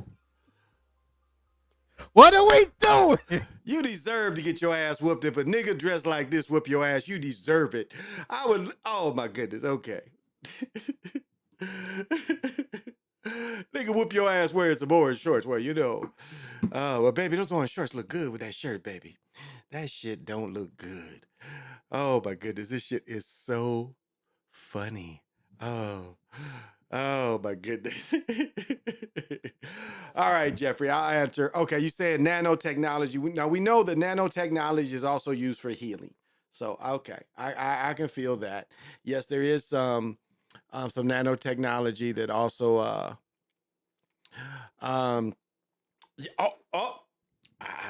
saw this yesterday, and you guys. Well, this next story. You guys need to know this. Now we know we've had the cocaine bear, so now we have. Let them tell it. It's going to have you do a double take because apparently drug-addicted sharks may be consuming cocaine off the coast of Florida. Yes, you heard that right. We have so many questions regarding this story. Well, I feel bad You know, I feel bad because I took my little boat out and, you know, I was doing some bumps and the shark was like, you know, sharks are mammals. So they was like round my boat and was like, hey, can I get a bump? And, you know, sharks got big ass noses. And I was like, man, like, what would it be like to let you hit a line? So, you know, I put a line out and then I got a straw and I stuck it in his nose. And I'm like, hit this like this, shark. And the shark snorted some shit. And they, you know, he like swam away really fast and came back and he's like, you think I can get some more? And I gave him game. I say, look, the government and everybody is dropping this shit all off. You might like it a little better if you just eat it all at one time. It's gonna have you tripping for a while. You're gonna be swimming all crazy and shit. But you know, you can get it pretty regularly. So just swim around and look for little packages. So I'm sorry. I'm sorry, y'all. I got the sharks hooked on the cocaine, but you know, I couldn't help myself. I thought he wanted to bump. Story. So to answer some of those, we are pleased to welcome Fox 35 Orlando's Esther Bauer. Esther, oh my gosh, when I first read about this, I literally did a double take. But tell us to begin with, how... I like this. 2 cute girls in a shot, not like one cute and one ugly. 2 cute, let's go. did scientists even think to check if sharks were ingesting cocaine? Hey, she's mighty happy about the cocaine. Look at her. She's doing look at that. Them look like some cocaine eyes right there. Now, come on, y'all. It look like she's like, hey, I'm on some cocaine right now. So she been giving the sharks cocaine too. But what is this? A crochet top? Ginsburg top? Okay, let's go. Let's see. She's mighty happy about it, but let's go. Well, it definitely does sound like the next movie we should go see, Sharks Ingesting. We are the lollipop kids, the lollipop kids, the lollipop. Oh, okay, let's go. Cocaine, but researchers say the reality is we already know cocaine bales wash up here on Florida shores quite frequently. So cocaine's already in the water, sharks are already in the water, and these researchers say we have studied how different things that seep into our waterways affects other animals. We just have not studied sharks quite yet until now. Okay, let me tell the truth. One thing I like about going down to Miami, I go down to Miami, I go to the ocean, I get me some water, and I freebase the water and get high in the motherfucker. So what she's saying is it is cocaine in the water in Florida. So if you're going to Florida, you don't even got to buy cocaine. Just get you a little water, get you a little bubble pipe and fire the pipe up, and you're going to get high in the motherfucker off that seawater because there's so much cocaine in it. But okay, let her go. She's excited about this. I like her. She's excited. Tell us. How do sharks react if they come in contact with cocaine? It sounds crazy, but researchers say sharks ingesting cocaine isn't out of the water. If these cocaine bales are traveling in the same pathways as these sargassum patches, the sharks may be exposed without even realizing. Okay, I don't know how old she is, but like there's no wrinkles in her face, which means she's a little older. Look at all that Botox in this. She's older than she looks, but this is a lot of Botox. No lines, no wrinkles, no nothing. Dr. Tracy Fanara is an environmental engineer on a mission to understand what effect cocaine would have on sharks. We know with other species, their metabolism might slow down, their reproduction, their movement might actually... No, nigga, that ain't it. The cocaine, no, the shark wants more cocaine. And there's enough cocaine in the water where the shark can get the cocaine when he wants it. So I don't know what they're talking about. They don't want that. Obviously, the shark knows what he wants. He gets cocaine once, he wants some more. Like we saw the bear in the movie. The bear's cubs was like cocaine so much they look like polar bears. So the sharks want the cocaine, lady. So get out of here with that. They want the cocaine. I don't want, what are you talking about? Once they get a taste, they can't go back. Like I gave a line to the shark in the middle of the sea. Hey, every day when I'm out there fishing, he'd come bump my boat. Like, hey, you got any more? Like, goddamn shark, you know? I thought the nigga was a tuna or something. I'm like, man, you keep fucking with me, I'm gonna have a tuna sandwich up off your ass. He's like, yeah, I can give you a bump and shit. But I'm like, you gotta pay and shit.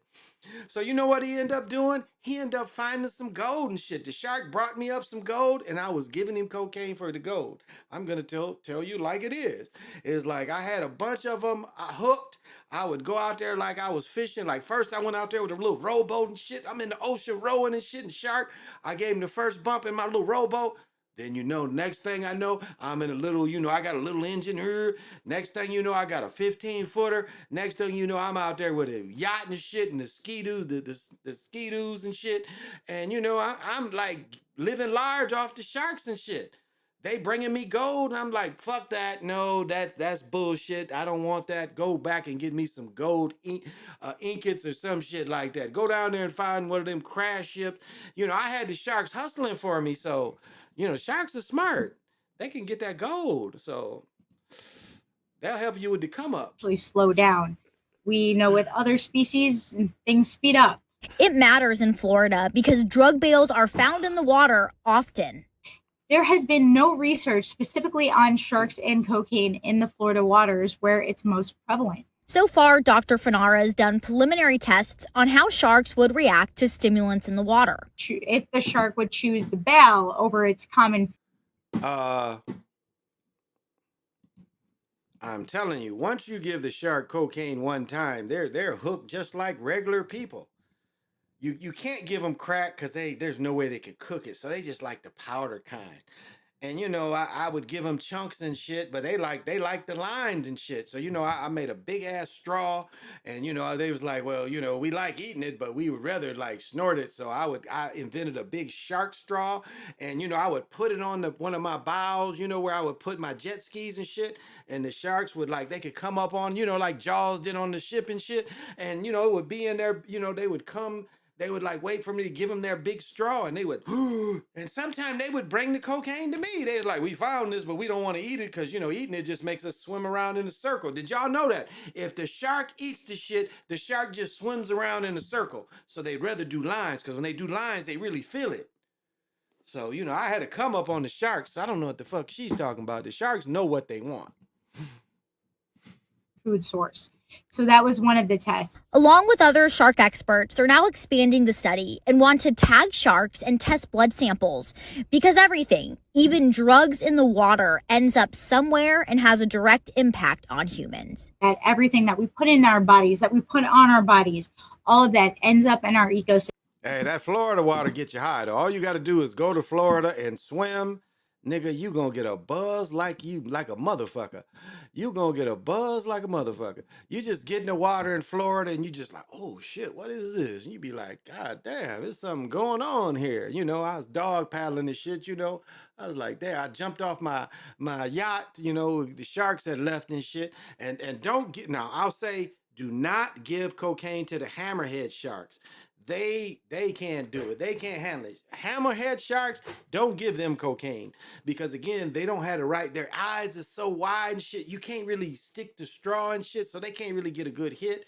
But if they do get a hit, they go crazy and they're like every 5 minutes they coming back trying to get some more. So don't give it. Calvin Dickerson, thank you for joining. And I know to be up this late, you definitely got to have vision. Mac Bone, my main man. And I never know, I never have to ask you, can you control y'all? My bitches. You saying you can't control your bitches? What? And I know you definitely got to have vision. I'm sure Coke and water has a crazy effect on sharks. They would be more they're aggressive. Remember, they've been attacking boats. They've been attacking boats. BA. Have you ever intense dreams, vision concerning the great multiverse? Yeah, I can get into that. He had a question. The heat wave. I'll say this about weather manipulation again. I've caught a few years ago I caught the two suns and not a sun dog because sun dogs is usually 3, but I caught the two suns. I saw one sun, I saw another sun go right behind it. I caught it again this year. I caught two suns. It was like a sun here and a sun here. So we know there's a simulator. We know it's just not the natural sun. We know it's some type of simulator.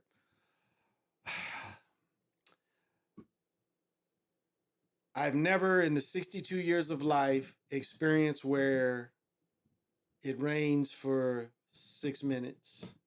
It rains for 2 minutes. They're calling a storm.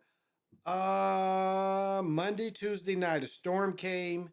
It poured hard for about 7 minutes, and you could hear the storm moving. Yesterday, went to Target. I live near Target. Went to Target. It was pouring for me to go to my car, and again, it felt so good because it hadn't rained so long. And if we go back to why they say all the smog and why all the fires out of Canada, and now they're saying even in this state it's a drought. The thing that doesn't seem realistic is we've had an abnormally wet winter. That means Canada had abnormally wet winter. So you know, the further north you go in Canada, the more it's like Alaska. And so these very places in outer Canada that they have to just let the fires burn because it's too far out to even try to put out, they had the same winter that I had.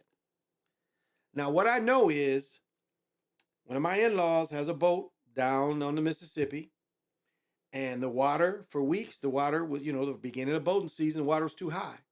Within a matter of days, people all were amazed how quickly the water went away. How quickly it receded. That's the word I was looking for. How quickly the water receded. So this winter, when we had a blizzard in April, couldn't have been natural. I mean, in this state, I've had a blizzard in May, 15 inches in May. There's all the snow melted the very next day. That's very unnatural. So they've been manipulating the weather since the 50s, 40s, 50s. We know they can create monsoons because that's what they did in Vietnam. They thought that they could rain them out in Vietnam, hidden under the monsoon season. So they've been able to control the weather for a long time. We know they can create clouds. Hell. So yes, it's not natural. It's a grab for air conditioners. It's like people live in Arizona is the opposite of here. Because down there, you got to have air conditioners everywhere you go. You got to constantly be under air. Up here in the wintertime, you got to constantly be in heat. So it's the same thing if you understand. So no, it's not natural. They are, they want to put it under global warming. But again, if you look at the last winter here in Minneapolis, global warming falls off. Because we've had, the amount of snow that we had this past winter, we had 6 months of snow in winter, which is unnatural. Generally, we have 4 months of snow. This year, we had 6 months of snow. Now they're telling you it's global warming and everything is so warm. We're about to hit a warm cycle going in tomorrow. Today, it was 88, and then the rain came in. Again, the storm was very short. But today got up to, I think my car said 86. When I went into the city, it was 86. When I went to my best friend's house. And then we're going to have 85. Well, where is my phone? The weekly forecast here.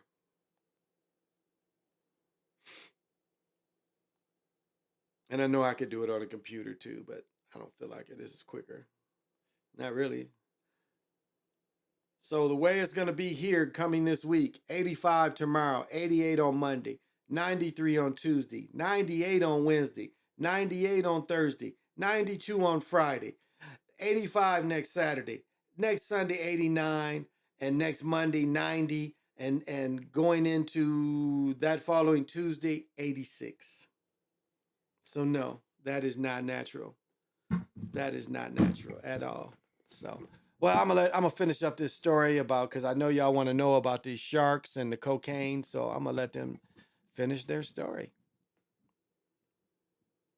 System affecting the aquatic life that we depend on to survive. Reporting on the Space Coast, Esther Bauer, Fox 35 News.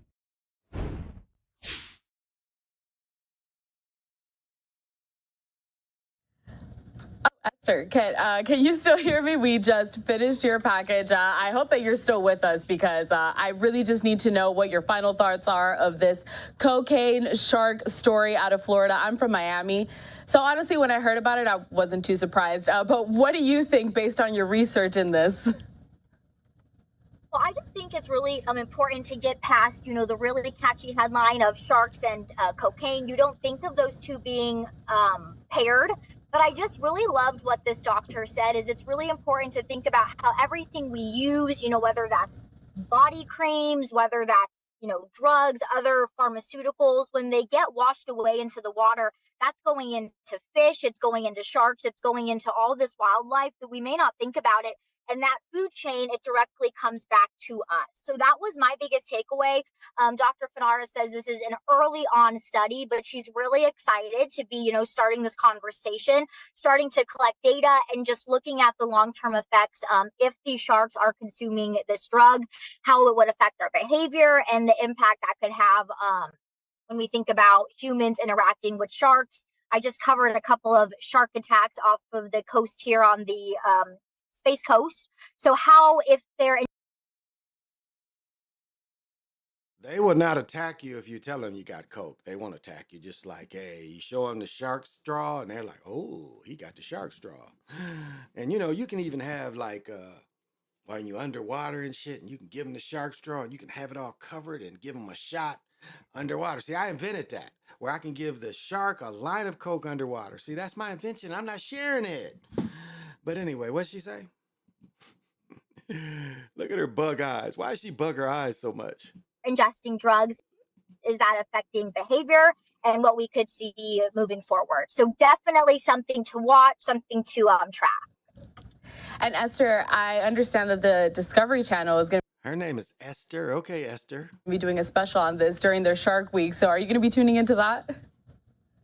Oh, absolutely. I need to learn all I can about sharks because they really do scare me. So I need to feel like I know what I'm working with. Okay, that was a really stupid laugh, but okay. But see, y'all needed to know that information. Oh, crazy how every race hates us. Yeah, that's OTF. What's happening?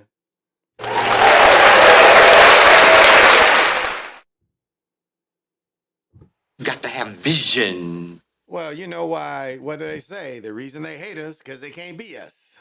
The melanin. They hate the melanin, but they love the culture and they love making money off the culture.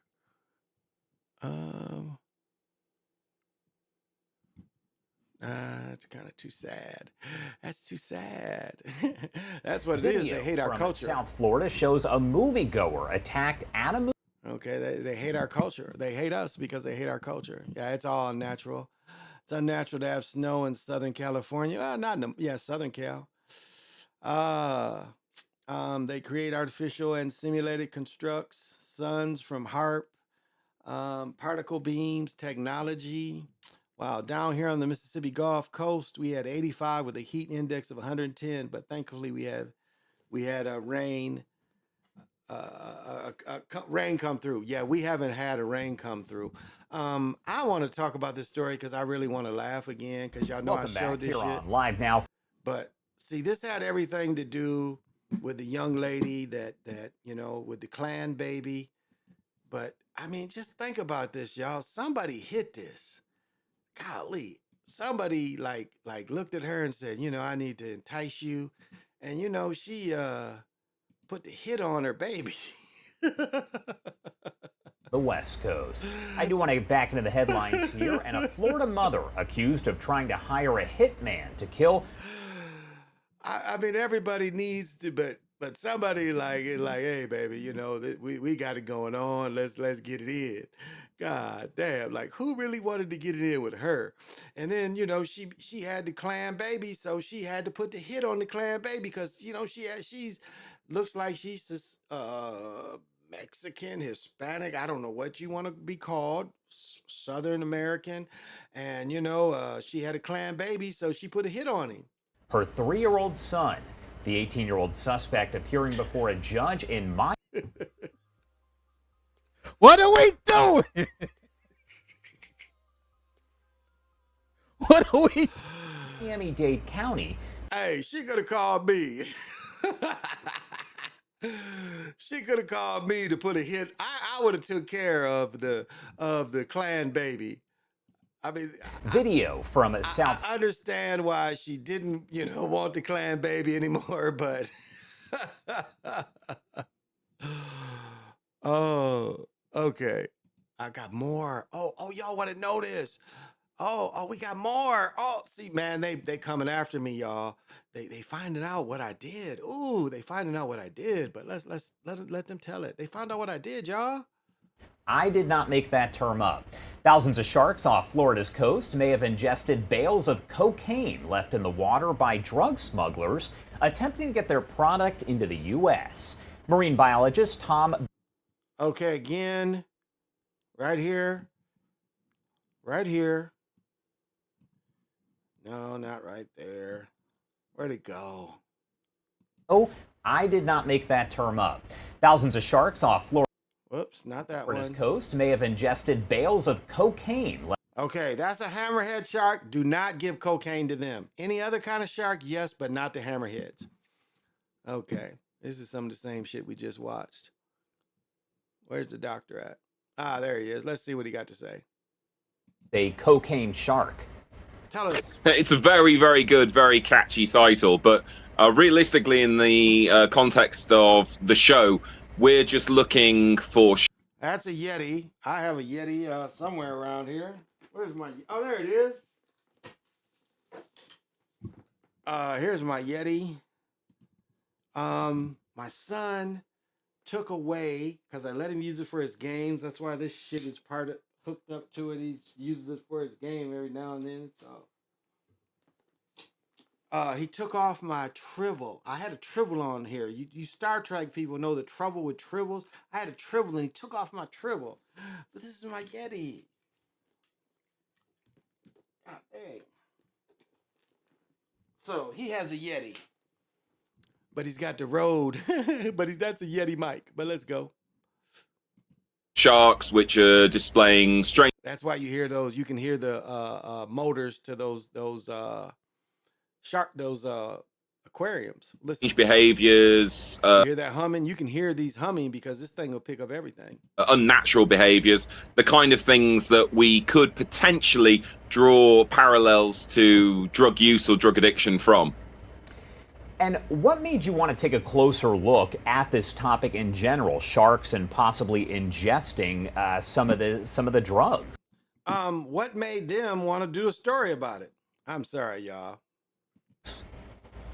Well, in this case, as you said, the area that we looked in, the Gulf of Mexico, Florida Keys, all that kind of stuff, this is a very, very unique environment where you're getting regular, passages of these drugs moving backwards and forwards. So a shark coming into contact with a really big hit of coke in one go would be... Yeah, don't give the hammerheads coke. That's trouble. Don't give them.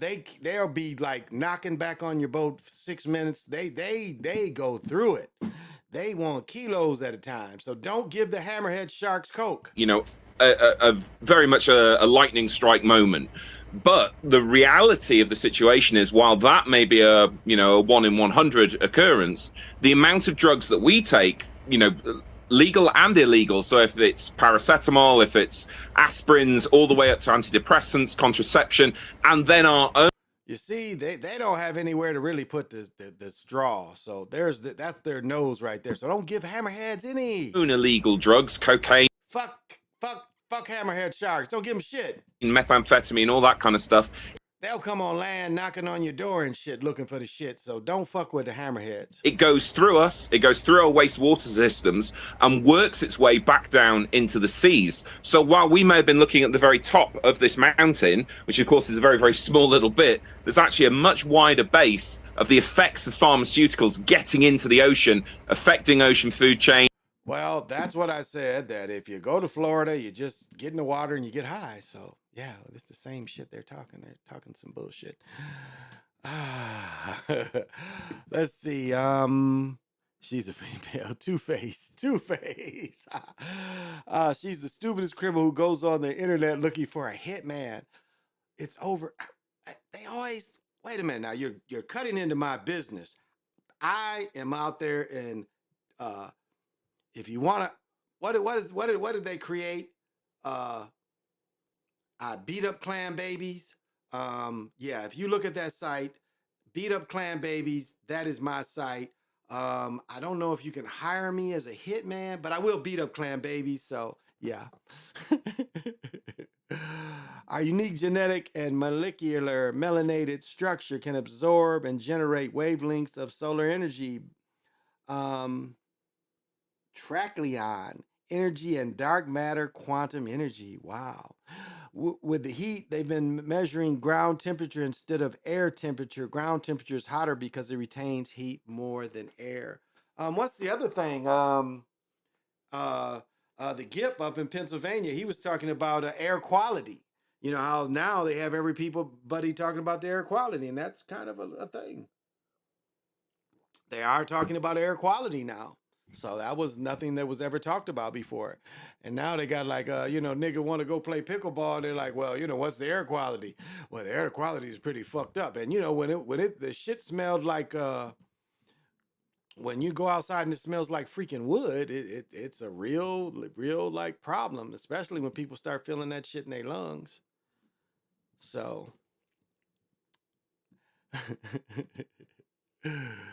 but I'm serious. Do not give hammerhead sharks cocaine. You will regret it. And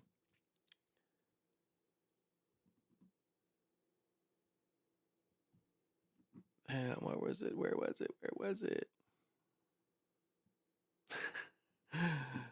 This is funny. And we had Beyonce here. She was at the U. She did the U because the U.S. Bank. It's been some concerts where the sound was fucked up. I guess I'll show a little bit of this. I did a story a while ago about a young man that got fucked up, and this is kind of how they celebrated him. So I'll let at the scene of a traffic accident in Fargo. Officer Wallene, who grew up in Minnesota, had been with the Fargo Police Department for just 3 months. Danny Spiewak was at the memorial service this morning. All along Highway 370.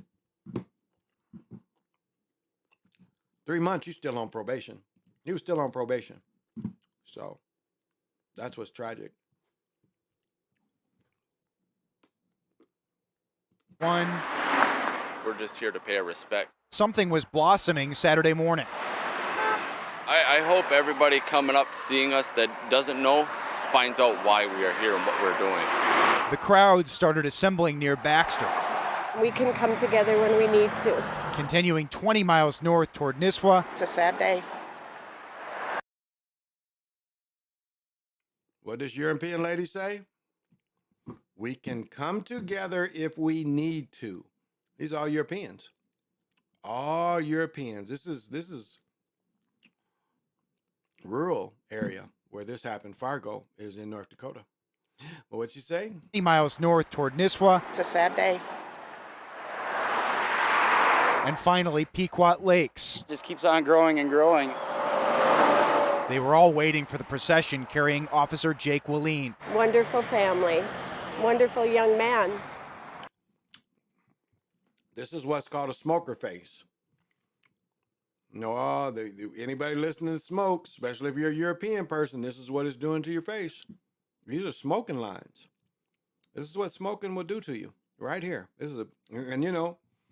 What do I always say? One cigarette, okay, I'm smoking one, it didn't give me wrinkles. I'm smoking the other, it don't give me wrinkles. But if you do it long enough, it will take your youth away. And for Europeans, it almost makes their skin turn a different color too. Europeans that smoke, their skin turns a different color. But again, one ain't turning a different color, so you guys continue to smoke. Wallene grew up in St. Michael, but his family ties to the Brainerd Lakes area go back decades. They're a big staple in this community. When those flashing lights finally arrived for the public memorial service, the Wallene family had plenty of company. The loss of a son, brother, fiance is incomprehensible. Wallene lost his life trying to protect his fellow officers during an ambush July 14th. Just a few months after joining the Fargo Police Department. He faced down a murderous and evil person who was committing to harming others so that others wouldn't have to. That's the mark of a true guardian. His family just knew him as Jake. He was greatly loved, and he is dearly and deeply missed. Outside the memorial, the crowd started growing again. Oh, there's St. Damn, that was an ugly woman. God damn.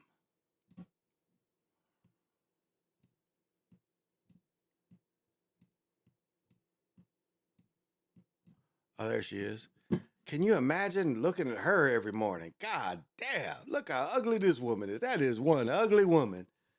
Wow, that woman is ugly. And is that her man right there? You got to look at that. I mean, she was ugly when she was young. Golly, look how ugly this woman is. Whoa, I don't know if she smoked or not, but that woman is ugly and unhealthy looking. But let's go. Outside the memorial, the crowd started growing again. Oh, there's St. Joseph. So that people like Hannah Droogsma could pay one last tribute. Yeah, it's very emotional. The life that he had, you know, left to live, and the things he. All right.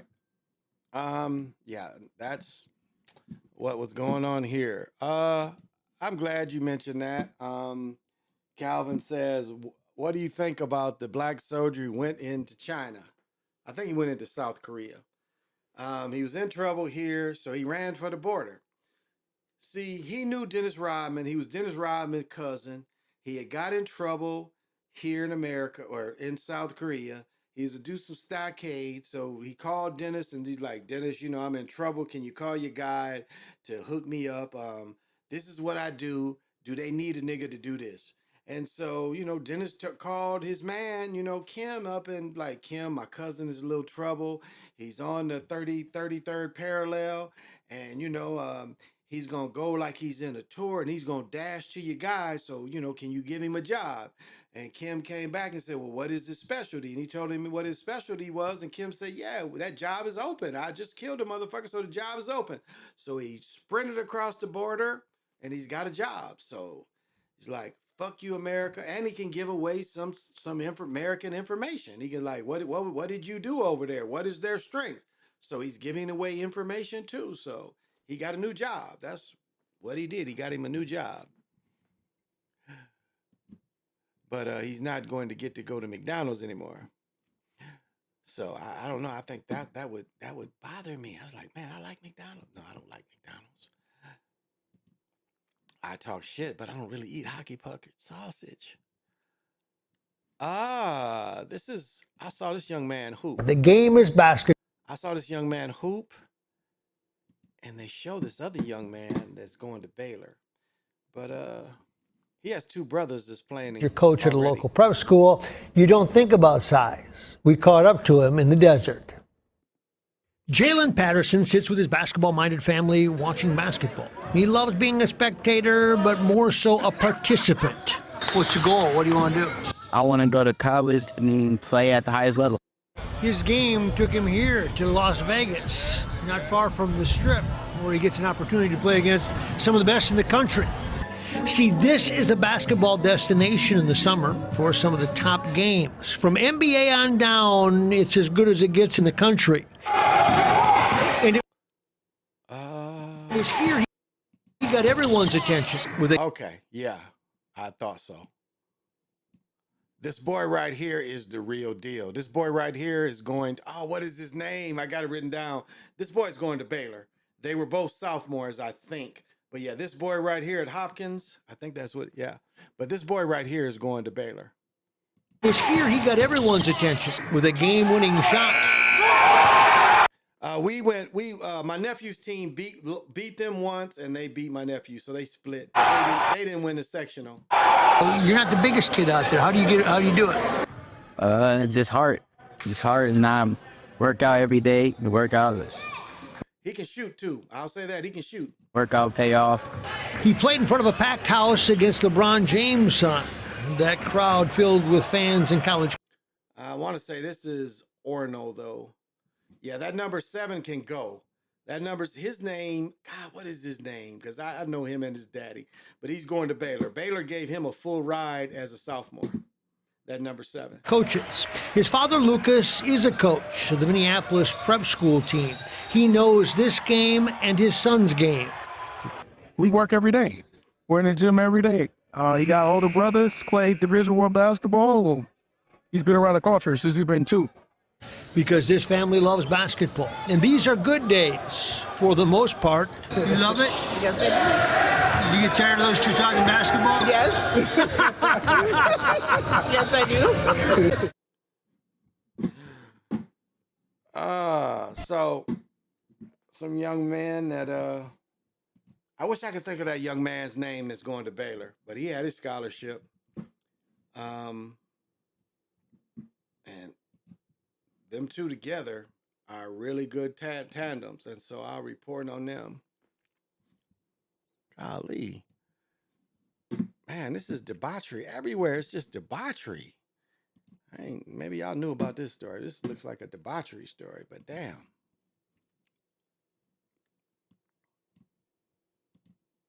Christy and Louis, police say this all happened right here in this parking lot, and those investigators say they have surveillance video that What the fuck happened? Christy and Louis, police say this all happened right here in this parking lot, and those investigators say they have surveillance video that shows exactly what happened. But those closest to the alleged gunman say, Wow, that's some fake hair there, boy. That looked like just some dew he put on his head, like some grease, but that's all fake. You can see his real hairline is way back there. That's all fake right there.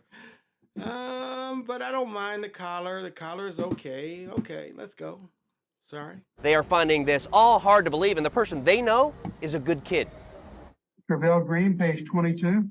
Wearing an orange jumpsuit, 16-year-old Tyrone Green faced a Broward County judge Friday, now being tried as an adult after Fort Lauderdale police said the teen opened fire, shooting 2 other teenagers along Fort Lauderdale Beach Memorial Day. Based on the allegations, that Mr. Green shot 2 individuals. Investigators said it was just after 7:30 that Monday night. Surveillance video from a nearby business showed one of the victims approach Green on his bicycle, but just as he turned to walk away, Green shoots him and then shoots another teen also on his bicycle. The charge count 3 was discharging a firearm in public.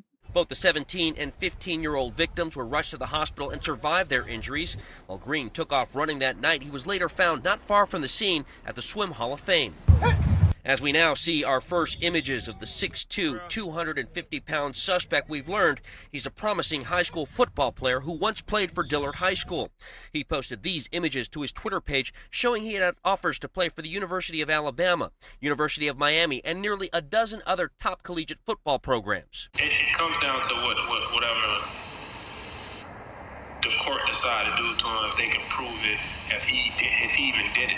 But with the serious charges he's now facing, his current D-line coach at Plantation High School is just hopeful Green isn't who police say pulled the trigger. He's not a bad kid, so I hope he can get out and get back to football. He's still young. Just 16 years old. Green does face a number of charges that include aggravated battery and firing a gun in public. He's now being held with no bond. As for his coach, who you heard from right there, Yeah, he's baked. He is baked. He is baked. He has no future. His future's gone. I'm glad you brought up basketball. Where do you think James Harden would? James Harden's skill set has always been suspect. Without heavily basket manipulation. Again, remember when he played Ginobili and Ginobili blocked his shot. He went right into Ginobili so Ginobili could block it. So he's always been a character. And it seems like the NBA wants to hold on to the characters because there's no reason for Derrick Rose to have been playing the last 5 years. Derrick Rose's skill set has been gone. I mean, I said it in a game where they let him score 50 points here. He's crying, man. He's done. Without them setting the game up for him to play, how much did he play for the Knicks?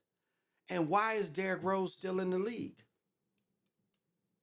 There's no reason for Derrick Rose to be in the league. His skill set is nothing. There are G League players better than this injury-prone dude, but why does he still make rosters? That's just like Messi coming over here. Why do they want these older dudes? So it doesn't matter where he goes. He's not effective anymore. I mean, so how they can't really script the game for him. So wherever he goes, I don't think he's going to help. I don't think he's going to help. So I don't think it matters because they're never going to let him win a championship. Him and Chris Paul are two dudes, they'll never let him win a championship. So he's a non-factor. Wherever he goes, he's a non-factor, and they're going to give him a lot of money. Remember, Ben Simmons made money like almost 30, 40 million and didn't even play for the last 2 years. He took a middle year off because everybody told the truth about him, that he was all hype. Just like Wemby, all hype. Another Rudy Gobert. And people forget, Rudy Gobert started in the G League. This dude is no different. Wemby is no different. Wemby ain't nothing but they're pushing. This is the 4th or 5th French player. And then it's funny that all the French players end up going through San Antonio. Like Patty Mills. Patty Mills is another dude. If Patty Mills was from America, he'd have never made the NBA. But because he's from Australia, they need these foreign players. Patty Mills shouldn't be in the league. His skill set isn't such that it's not a younger player better than him. But Patty Mills is in the league because of agenda. Agenda. That's why they held Tony Parker. Tony Parker, his flame died out quicker than Larry Bird's. I watched somebody today, and Larry Bird really only had 4 really effective, dominant years. Again, I talk about it all the time, transferring hurt him. But why is Patty Mills in the league? Why is he taking an American player's job? You telling me they go into camp and Patty is that effective when he can't guard anybody? He couldn't guard anybody in San Antonio. He can't guard anybody in the NBA. When Patty Mills is on the floor, you're at a disadvantage. So it's agenda. It's agenda. It's scripted. That's why Patty Mills is in the league. Yep.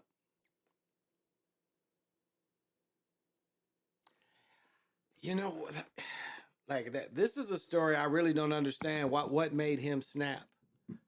Like it had to be he was probably selling something, and what made him snap? God damn!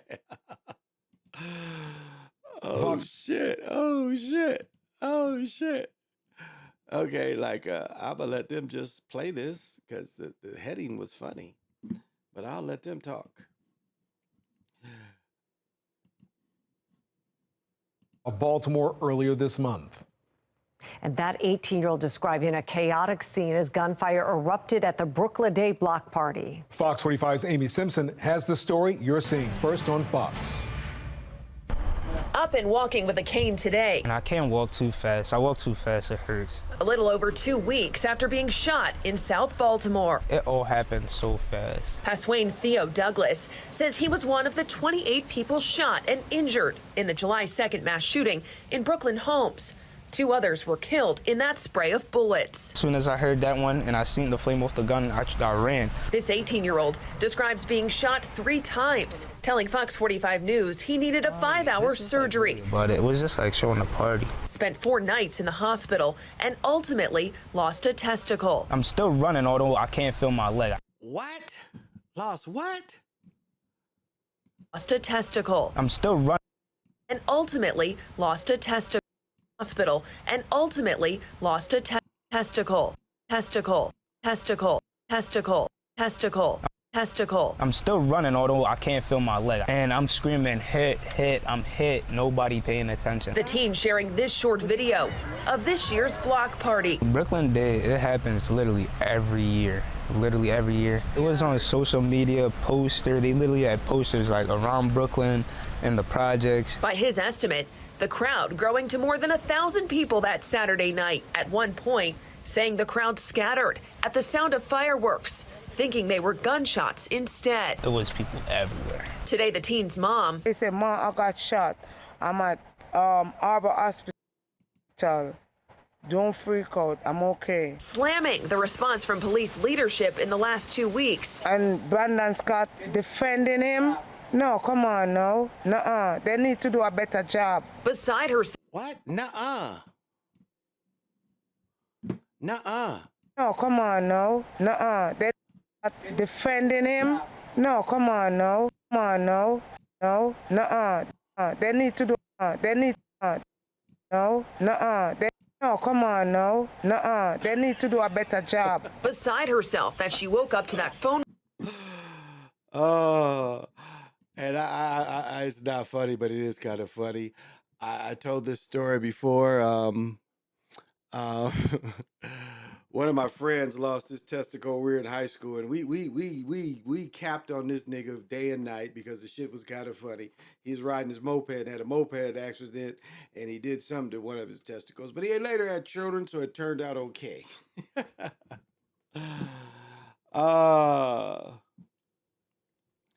But I agree. How do you put yourself in the position where you have to pop two people on bikes? You're out there on a bike yourself and you carry a gun on a bike. Why are you carrying a gun on a bike? That's the first question. And then what could have really happened where you got to shoot two people? You know, like what did the guy do to you? Did he try to take off with your crack or weed or whatever and you popped him? Why did you pop the second person? So I get it. Their excuse for D Rose would be to mentor young players, but I guess he could do that as a coach instead. But what is the player that won championships with LeBron? They kept him down in Miami. Like this dude was done when he played with LeBron, and they've let him stay in take a position up down in Miami. What's his name? The dude is H something is his name, but he just retired this year, and they let him take a position the last 10 years. He was playing with LeBron in 2012. He won the 2 titles. He lost the one at Dallas and won the 2 titles with LeBron. That nigga was still on the team this year. Ain't played in 10 years. They let him get 2 or 3 minutes a year. He get a whole season of DNPs. But yet he got his contract renewed every year. Why not just make him assistant coach instead of taking a player position? So that's kind of what they do. What? True crime, horror on the farm. I don't know about this. Let's see what this shit says. Haven't heard about this shit. Golly. It is this is just more debauchery. Oh, do.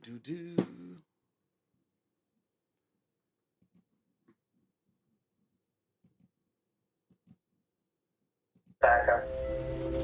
Dig the hole. You know. Set a prayer. Turn him in the hole. I don't know why I did. He's a psychopath. Save yourself, because he'll bury you. Just like he did to those 4 boys. Cosmo is a natural born killer. He's just a bad seed. It's crystal clear in my mind. And even as I think about it now, I get the chills. I remember it clear as day, just thinking we have a huge problem. Something terrible has happened.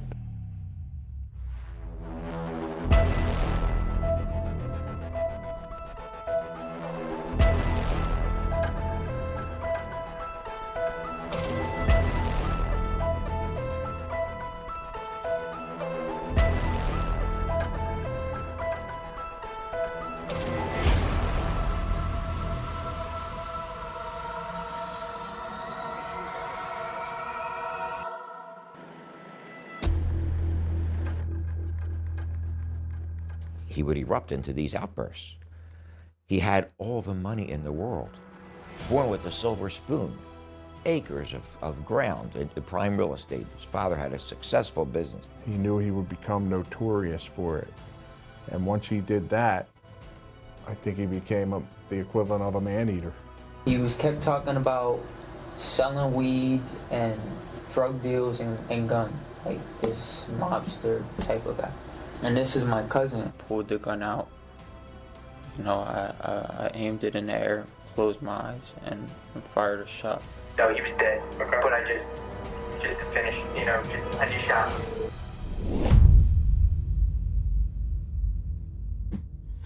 Big story on Action News tonight is attracting enormous attention in the tri-state area and across the country. Authorities in Bucks County say they will not rest until they find the 4 men. This area is rural, farmland, big open fields. Jeff Terrico is a former 6 ABC reporter. On Sunday, July 9th, Jeff gets a call from a source. And he said, all right, because you know those missing kids from Bucks County? I said, yeah. He said, well, I think there's something about that going on right now. Right up here, here's the old house. Right in front of the garage was one police vehicle just parked there. And that's where I knew that, okay, this was where they were investigating the missing men.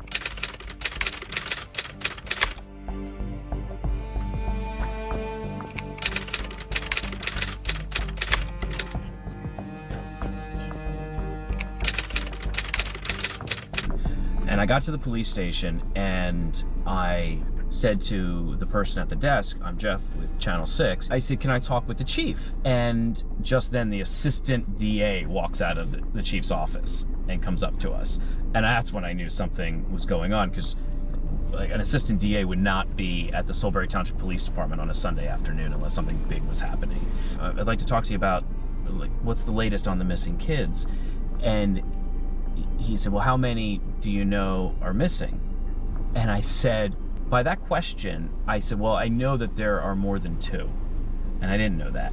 But just the way he asked me that led me to believe that there was more than just 2. And then that's when he said, oh yeah, we have 4 missing men. And I thought, oh my God, this is big.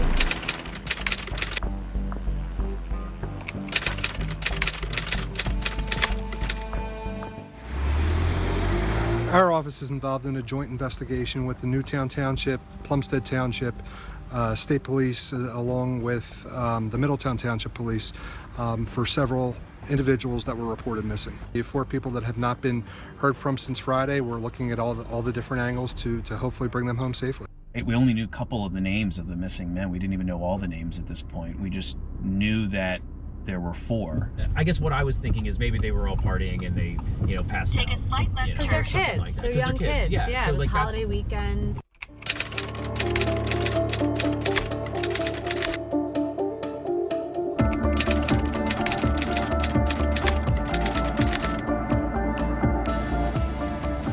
Breaking news tonight. This is Dean Finicaro, Jimmy Tar Patrick, Mark Sturgis, and Tom Mio. All 4 young men are from Bucks County, all seemingly disappeared without a trace a few days ago. Channel 6 reports about the missing boys first. Where are they? A house in Solebury Township, Bucks County may hold a clue. Sunday night, Walter is off. I'm Sarah Bloomquist, and the big story on Action News is breaking. All right, I don't feel like listening to this shit for 4 hours, but it's some missing motherfuckers. Calvin says, who do I think is better, LeBron or Jordan? I'll tell you what I saw tonight is a perfect example on Jordan not being the greatest. They compared Jordan to John Havlicek. Remember, Jordan was what, 0-6 against Larry Bird? John Havlicek averaged, I think, 4 less points. He won 8 NBA titles. The rebounds was about the same. The assists was about the same. So again, if you match up Jordan with John Havlicek in the playoffs, he won 2 more titles, 8-0. He scored, I think, 27, 28 points. Jordan scored 30-something. So you can compare that to that Jordan is not greater than John Havlicek. Now, Jordan was not a great team player. He was a one-on-one scorer. But again, his scoring didn't allow to win. That was his early script, that his scoring didn't win. He didn't make players better. Scottie Pippen made the Bulls better. Jordan did not make his teammates better. Magic made his teammates better in the script, not Jordan. But Jordan had the appeal, the flair. Again, look at who they want to dominate the NBA. The NBA has loved 6'5" players. Again, John Havlicek was he's probably closer to 6'7". But if you look at Dr. J, well, even going back, Elgin Baylor, they blackballed Connie Hawkins and Roger Brown. Again, we wouldn't even be talking about some of these dudes if they wouldn't been blackballed. But they liked the 6'5" dominant player. David Thompson. People forget David Thompson was the highest paid player at one time. But, he got coked out. Now, to me, the greatest 2 players is Wilt and Kareem. hands down. I mean, they changed the game because of Wilt.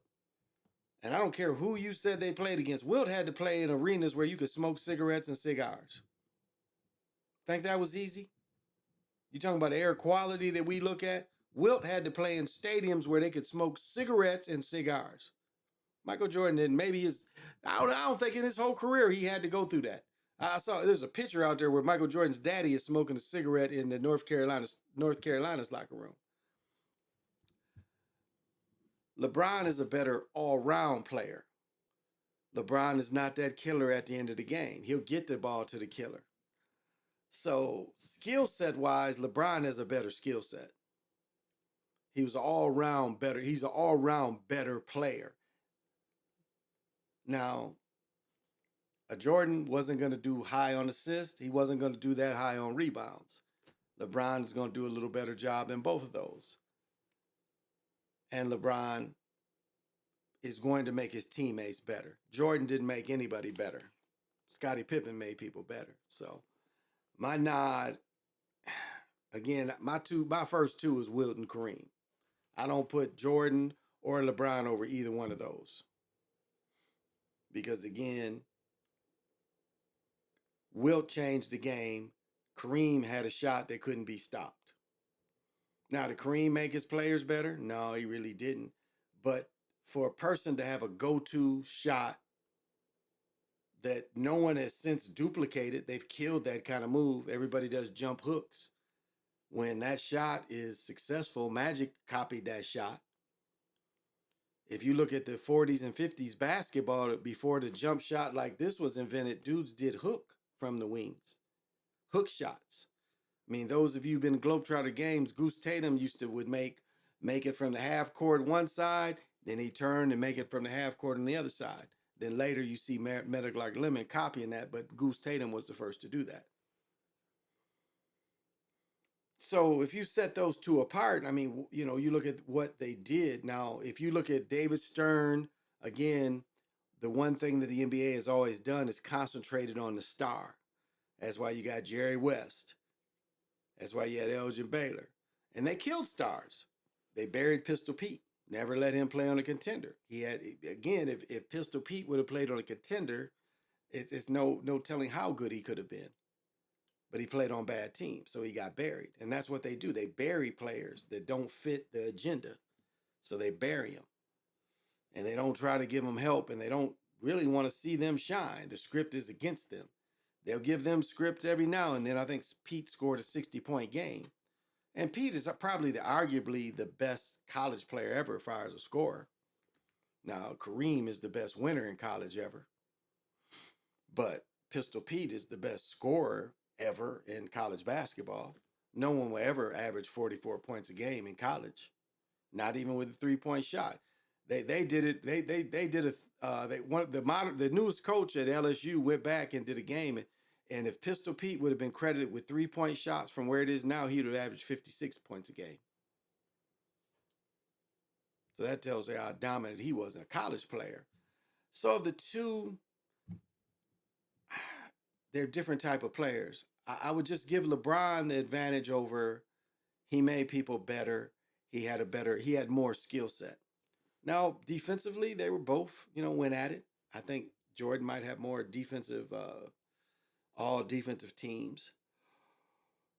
Sorry. But overall, I think LeBron's impact is a little greater, but they pushed Jordan to become a worldwide phenomenon. I mean, look at the timing of the Dream Team. I mean, they could have did that 10 years before.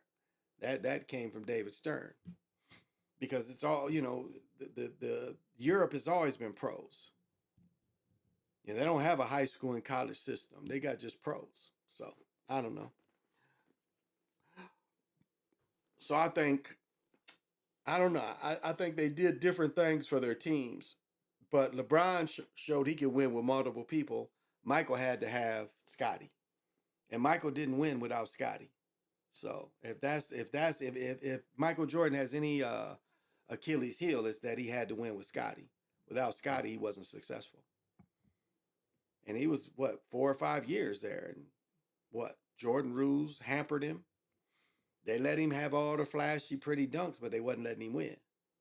He was 0-6 against Larry Bird in the playoffs. Even though he scored 63, they still lost.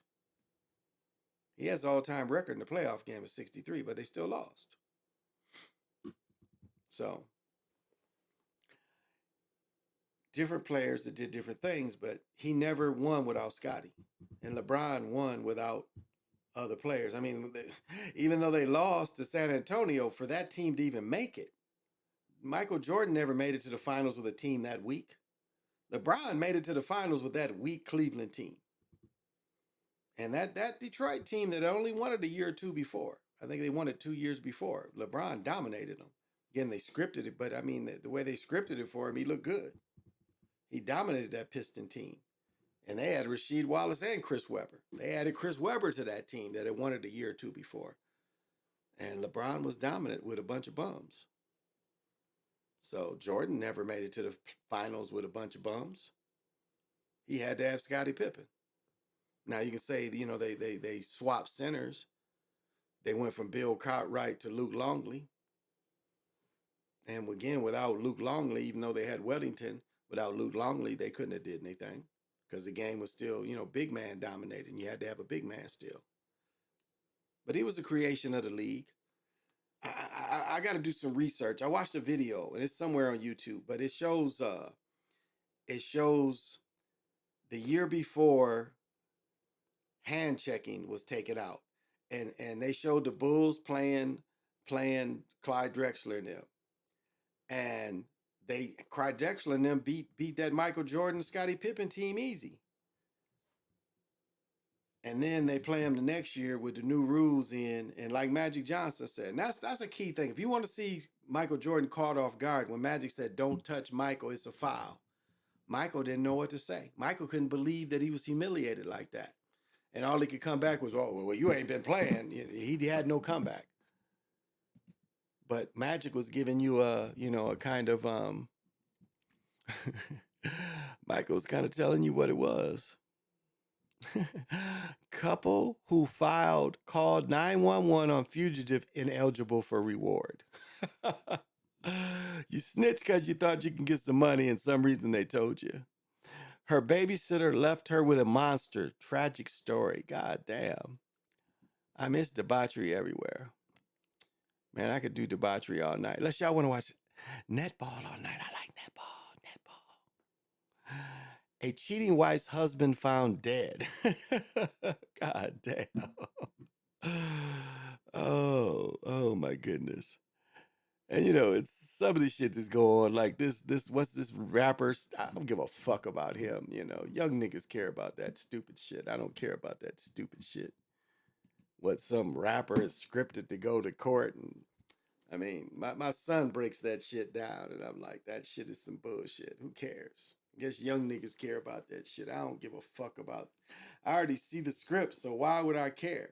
Why would I be surprised, and why would I even care about that? It's like niggas. I like the dude who what's his name? His son got killed. What's his name? His son got killed the other day. I don't even know who this nigga is. I didn't even know who he is until I watched Slideshow. I'd never heard of this nigga. And then they say his son got killed and that he got some kind of, he's a podcaster, but I didn't know who this nigga was. So it's funny. It's funny, like being older and compared to young cats. It's like the things they care about compared to the things I care about. I don't give a fuck about some of this stupid shit. That's why I don't report about it, because I don't give a fuck. But young people seem to care more than I care about certain shit. And there's no shade thrown. It's the age difference and it's the mentality. Because some, I understand, you say, well, your audience wants to see this kind of shit. Well, you know I'm not going to show that young people shit. Not really. I don't care about that stupid shit.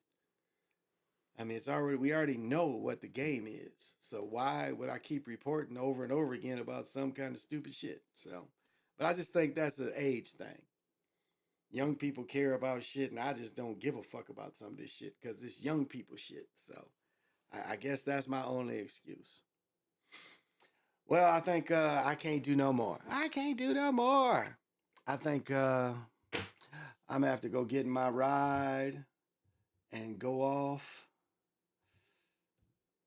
I think I'm gonna go do this. I hit the loot juice and pulls up in the. I'm gonna pull up in my deuce and take my ass in a couple rooms over there and go to bed. I'm feeling it. Got to go to a party. Oh, I get to sleep all day. Ay, ay, ay, ay, ay, ay, yo. Ay, ay. Oh, I love the sounds. I love the music. And I just like to share that shit. Oh my goodness. When I do my fucking singing bowls and I'm listening to these headphones, oh, that shit is just.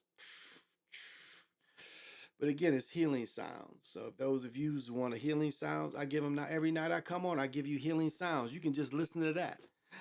And they're healing sounds. And that's why I put them out, because I give freely. Well, y'all, I think I'm going to call it a night. I'm not coming on tomorrow because NFL ain't on Sunday morning because I'm going to get my ass up Monday morning and play pickleball super early because it's going to be hot as fuck. And that sun drains a nigga when you're out there playing. So I won't be on tomorrow night. I should be back on Tuesday morning. So look for me then because I'm only going to do 3 days a week because nigga plays pickleball every day and nigga needs some sleep. So thank you.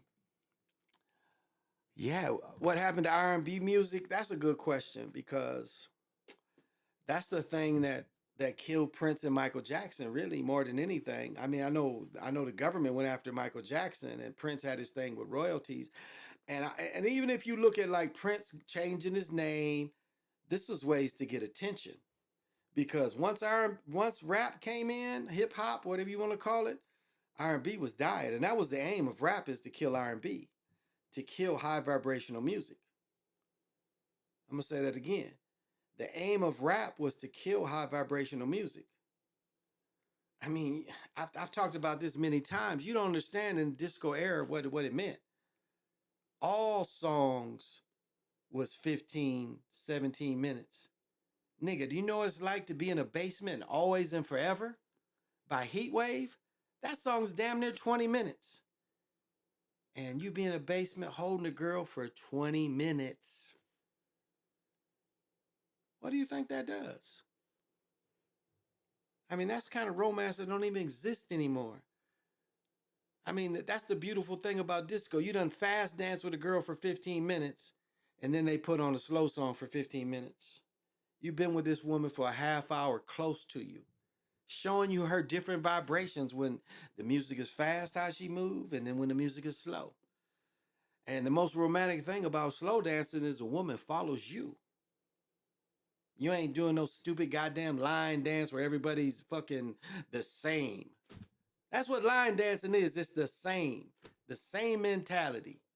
Nobody has free expression. Everybody got to do the same dance. That's lazy dancing. But that's the industry wanting to kill that. I make love to you like you want me to, and I'll hold you tight. But like all the ways, like, when they talk about the way pimps talk, just the way to talk to people, these R&B songs that I grew up in the 60s and the 70s.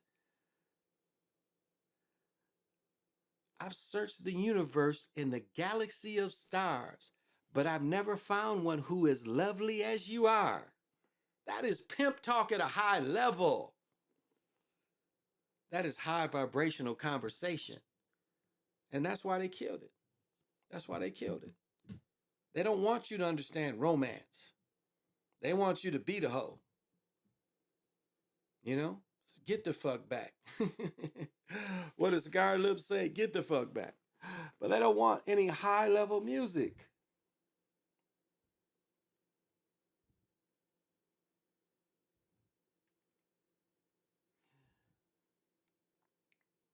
I mean, this listen to this. That's dramatics. Listen to this shit. This nigga's humming. This shit gets my kundalini going.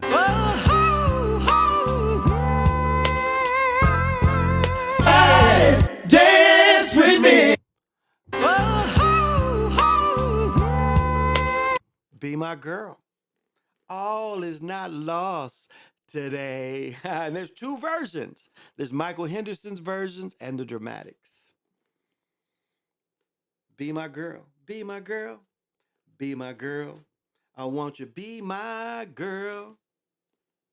I mean, that's love music. That's high vibrational music.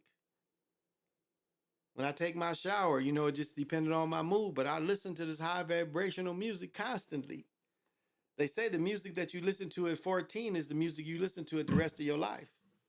And I feel so bad if this bullshit is out there and you don't listen to anything that's lifting you up. What does Jackie Wilson say?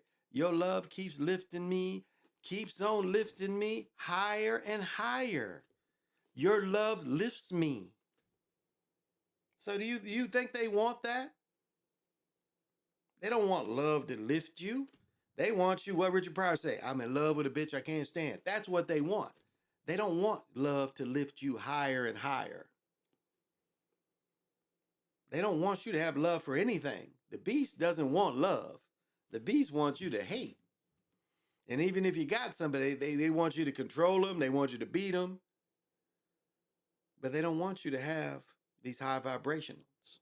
And love music, R&B music is high vibrational music. Now, there's some bullshit R&B music, no doubt. But for the most part, it's high vibrational music. I mean, how many of you, you know, like all my sons, you know, Lucchini's Falling from the Sky, This Is It, What? That's probably my favorite rap song of all time, my favorite hip hop song. My children know that song. That song's from what, 20 years ago or longer? You know, where it had a little bit of meaning.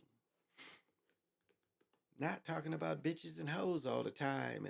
And I admit, you know, I listened to King Von. King Von have you with a pencil and paper. You killed him and did what? Then you did what to his body? You buying your girl Jimmy Choo? Fucking killer music. Why is that popular? And why is it popular now? You know, all the prison niggas coming out. Well, you know, when I was in prison, I had to tape my hands up and fight. Why is that popular? Usually niggas don't want to hear about motherfuckers in prison, but all of a sudden you want to know about prison food, and we making these niggas that's been in prison popular. Why? Tell me, what kind of mentality do you even want to listen to this stupid shit? These clowns that talking about prison and gangs. What is the goofy dude, 55 Crip or something? I mean, they couldn't have brought out a Ronald McDonald nigga better than that. This nigga is supposed to be some kind of gang member and he's always in jail. I mean, I don't get that. How is being in jail glorified? I don't get that. I ain't never been to prison. I've spent days in jail as when I was a cop. If I had to go testify or go to court for writing fucking tickets or go to court, whatever, we had a place where the cops could go sleep because the courthouse was upstairs. That's the most nights I done slept in jail is during work. It was, you know, I done worked fucking 10 hours and I got to go to court in an hour or two. So it didn't make sense to go home and lay in bed. It just, we could go into jail, take a motherfucking nap. They come get you. You know, they know what time is court. They come wake me up and say, hey, you got to go upstairs and go to court. So I have no prison stories to tell a nigga. Now, I hooped in prison plenty times. I've told those stories. We used to do tournaments in prison. Jackson, the old ass Jackson prison. And you talking about some scary shit. That prison was built in 1901. That was a motherfucking scary prison. It's funny. I had a contract where I took niggas to prison, you know, and so them motherfuckers be talking, but when we got up to near Jackson, because Jackson's right on 94, it's like what is Jackson from Detroit? Maybe 50 miles? No, not even that. Jackson from Detroit, probably 40 miles. And them niggas had a lot to say. Soon as we got close to Jackson, because you take the exit off 94 and you start seeing that motherfucking complex. Niggas start saying less and less. And then you pull into the gate where you park to drop that nigga off. And that big ass fence closed behind you. And niggas, them eyes start getting big. And again, you take niggas to the quad where, you know, they would be quarantined for, you know, new dudes would be quarantined for so long before they put in the general population.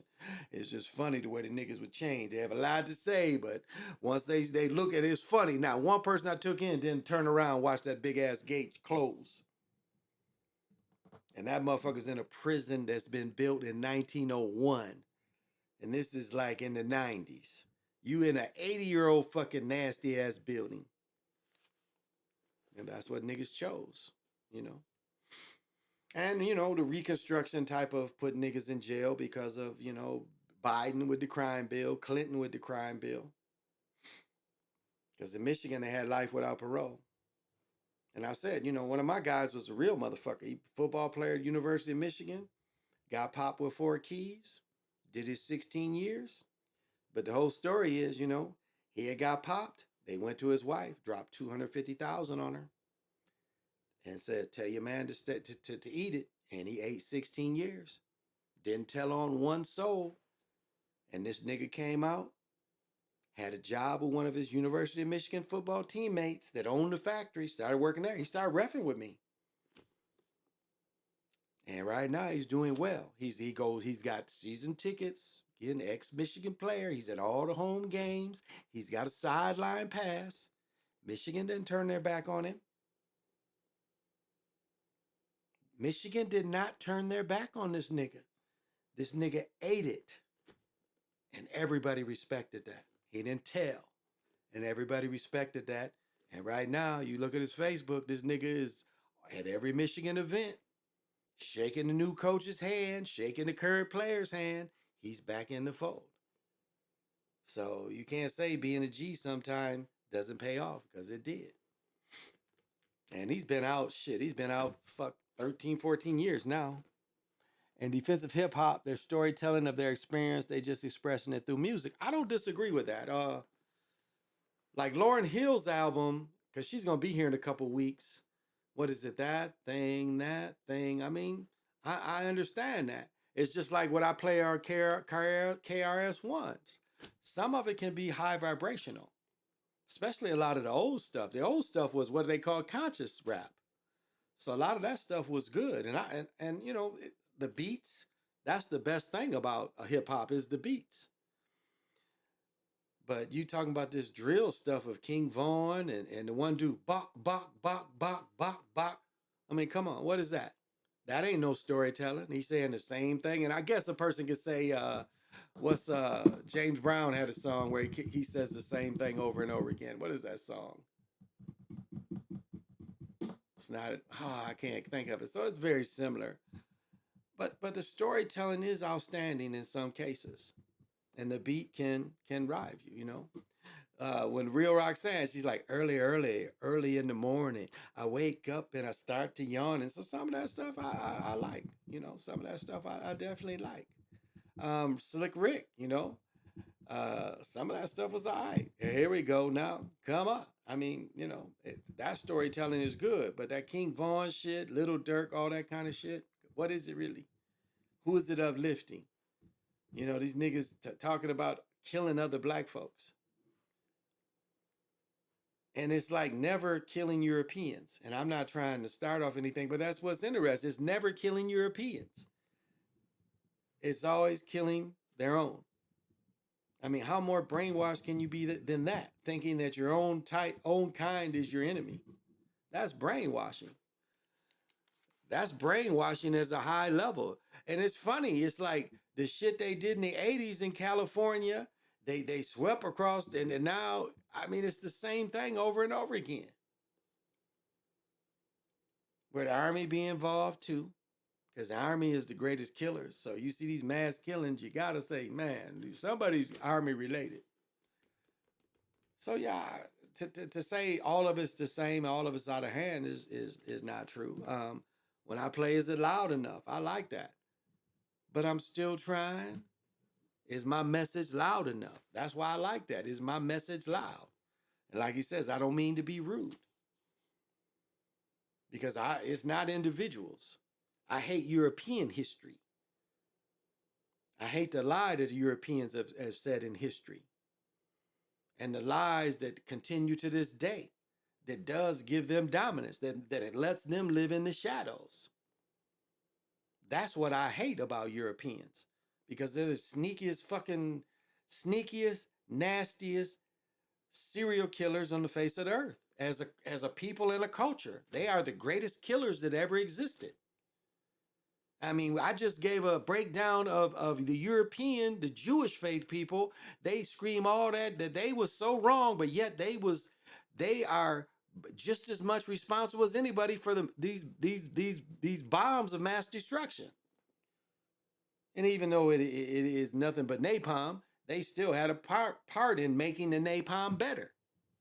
But yet they crying and saying the wrongs is done to them. But look at them. They are just as responsible as the generals who took it away from them and blew motherfuckers the fuck up. That's my problem with European. It's the culture of murder. And that goes back to fucking when you talk about Columbus, and you can find these papers where Columbus people talk about eating the people. The Spaniards were eating Indians. And you can find them telling about how it felt when they killed and ate the first person. And there's wood carvings that you can find. They try to tell you that when you see them burn the people, they are eating these people. And I showed the video of Meredith Quinn talk about when they had to finally set an international law to make these motherfuckers quit eating people. So that's my problem with Europeans. They are the greatest murderers on this earth. Whatever you want to call them. Like why would the alien come and say, we need to get rid of all them? But they do TV shows where they come get the niggas instead. They let the niggas go to the aliens. But if there was a God, why would this God allow all this? And again, it's not individuals, it's the culture. And, some of you are tied to that culture. And it's not you. It's not next door, but it's as a whole. These are the greatest murderers on the history of this earth. And that's what they're about. Why do you think America has the biggest army? They talk about they want to cut pollution and Green New Deals, but our military is the greatest. The Navy is the greatest polluter in the earth. Our Navy is the greatest polluter in the earth. Our Navy uses the most gas on the earth. But they want to tell you they want go electric, but the military is strictly on gas. So that doesn't make sense, does it? They want to tell people in American streets that they don't need gas, they need electric cars. The military ain't running on electricity. Them tanks, last I knew, wasn't electric tanks. Them armored personnel carriers ain't. The Navy, other than the atomic sub and the atomic aircraft carriers, them motherfuckers roll on petroleum. So the government says one thing, but if you look at their military ain't stopping gas.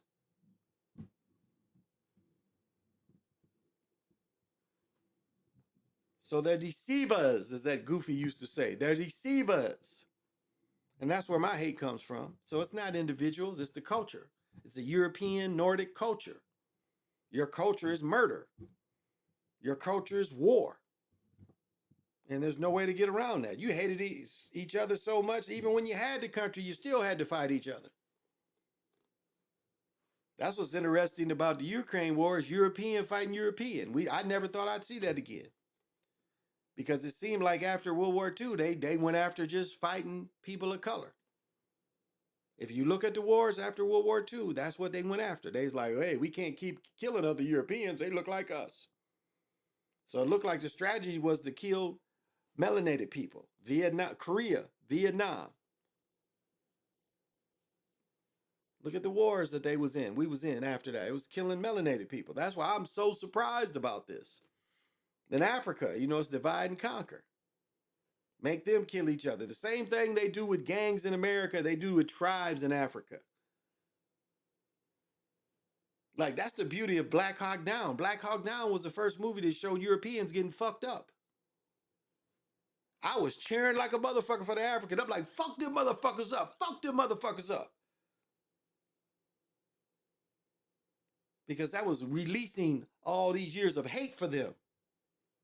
I love Black Hawk Down. I watch that shit almost every other day because it gets them fucked up and it shows their cowardness too. Because these niggas go in like John Wayne, and when everything ain't set up for them to be successful, these niggas ain't John Wayne. They ain't John Wayne. It's a bunch of coward motherfuckers in them too. And then remember they tried to make the Bruce Willis movie after to counter Black Hawk Down, where they had one white dude killing all the niggas. But I mean, Black Hawk Down is still out there where niggas kill their asses. And that shit is sweet. Now, I know if you have relatives and shit, I'm sorry. I'm sorry. I don't mean to be out of line. This is how I personally feel about the shit. I love Black Hawk Down. I cheer for the Africans. I cheer for the Africans. And it's one movie where the Africans go at their ass. And it's one of the few movies where niggas go at them. That's why I love that movie. I'm like, niggas is fucking them up. And if you look at the American streets, they got the opposite going. Niggas don't care to kill them. Now, I'm not saying to kill innocent people, no. But I'm saying niggas don't go after Europeans. And you would think after all we've been through that that would be the enemy. But it's divide and conquer. They're the enemy mentally, but physically other niggas is the enemy. I wish a nigga would. Do you understand that? These niggas that kill other niggas know the Europeans are the enemy, but yet they don't do anything about to Europeans. They do it to other niggas. Now you look at that psychologically, what that is psychologically. What sense does that make? You're doing their work. And what did they say? You don't own any of that concrete. You don't own any of them projects.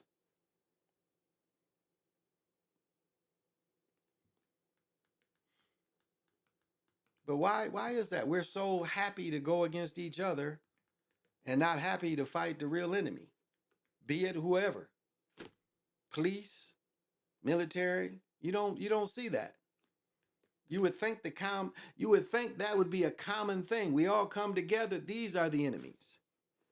Like you saw here in the thing with Floyd, where they overwhelmed. Young people overwhelmed this police department. And I've said before, it was an army of police here. Young people overwhelmed them.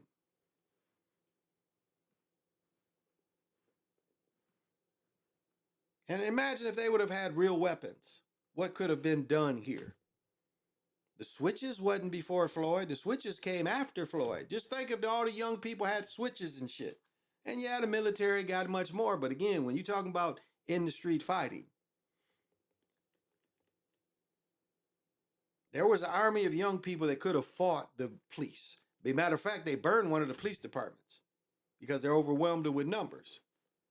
And that's why they want to take away the guns, because they don't want a true revolution.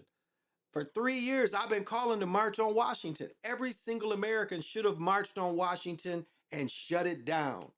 Like A. Philip Randolph, he invented, or what he came up with. Not to march from one dead president to the other, as Malcolm says, to go and stop their business. That's what the original A. Philip Randolph had, was to go to D.C. and stop business.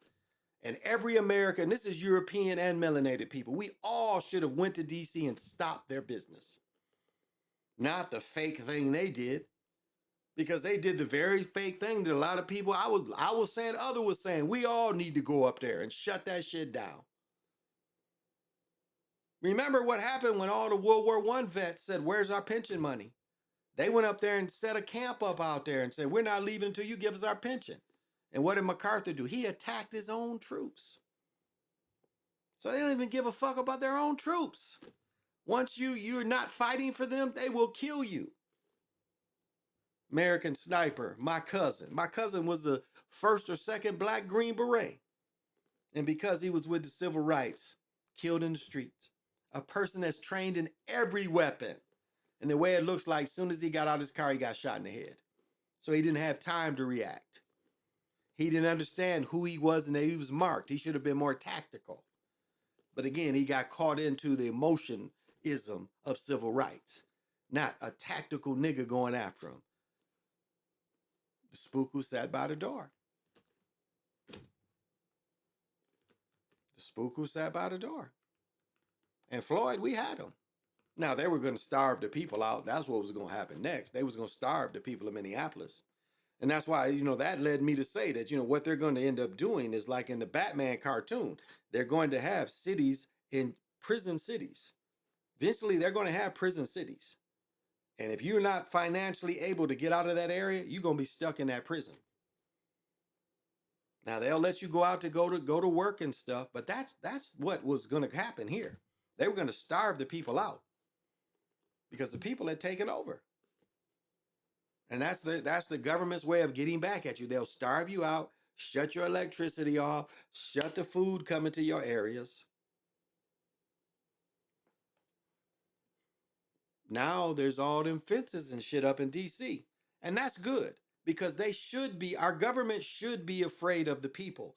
The police department should be afraid of the people. The military should be afraid of the people.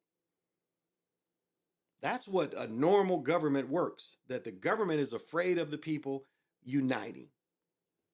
That's what a true government is. The people are the government. That's what they try to say here. The people are the government. Not the government not us being afraid of our government. The government should be afraid of the people. And that's why they want to take the guns, because they are still afraid of us. Because if they try anything, they're going to have to fight house to house. And you can't bomb everywhere with jets, armored personnel carriers. That's why the movie Red Dawn kind of shows you how you could attack the government if you had to. They give you two examples. They try to show the Cubans going in, they try to show the Chinese, how they wouldn't be successful. But also you got to keep in mind the purge, the last purge. What is the first city they attacked? They start attacking Texas, where the most guns are.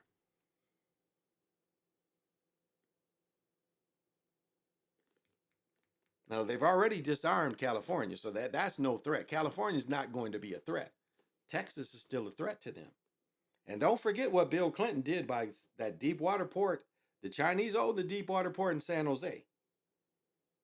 And that port is connected to all the train rails in the United States. As I said before, if they could do this, they could wag the dog in this regard. They could send carriers in the Pacific and say they lost to the Chinese. And then the Chinese start coming on the West Coast. They would let them do it because they know American soldiers wouldn't kill Americans.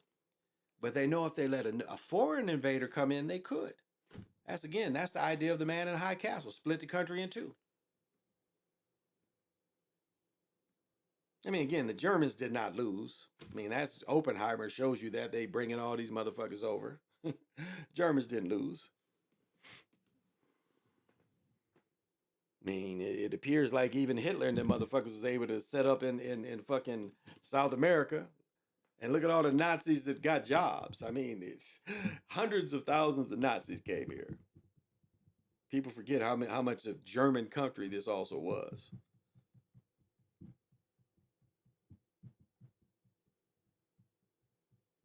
And again, I'm not spewing hate. I'm spewing the American facts. What did H. Rap Brown say? Violence in America is just like apple pie. From the very moment of this country, the first European coming over and said, I want that area over there, and killed the Indians to take it. William Penn basically was given a whole state. The Mormons was given a whole state. What did the Mormons steal out of our mounds? What did the Mormons steal out of our mounds? And they have power over this government to give them a whole state. And no one killed them going there. They're so proud of showing how they walk with wagons. How wasn't they attacked? These thousands of Mennonites going across country, how weren't they killed? What protected them doing that? And then the massacres of the Utes. Let's not forget that. They massacred these Mennonites, these Mormons massacred a lot of people too. So they don't get a break. They massacred people too to take Utah. So how aren't we as melanated people hateful to them? How isn't it inside of us hating them? Now we get along. work, get along. But ideal wise, you know, we got to have the mentality like we hate them. You are the enemy. Now, this machine loves us to fight them. It'll fight all year long. Matter of fact, is you can go to a reality where you can just fight these niggas. They love to fight. This thing loves to fight. Man, let me switch up on you guys a little bit. You know, I meditate in here despite all these electronics. All this shit is covered. Sugarite's here, and it covers these electronics. But man, I got into where is it? Right here.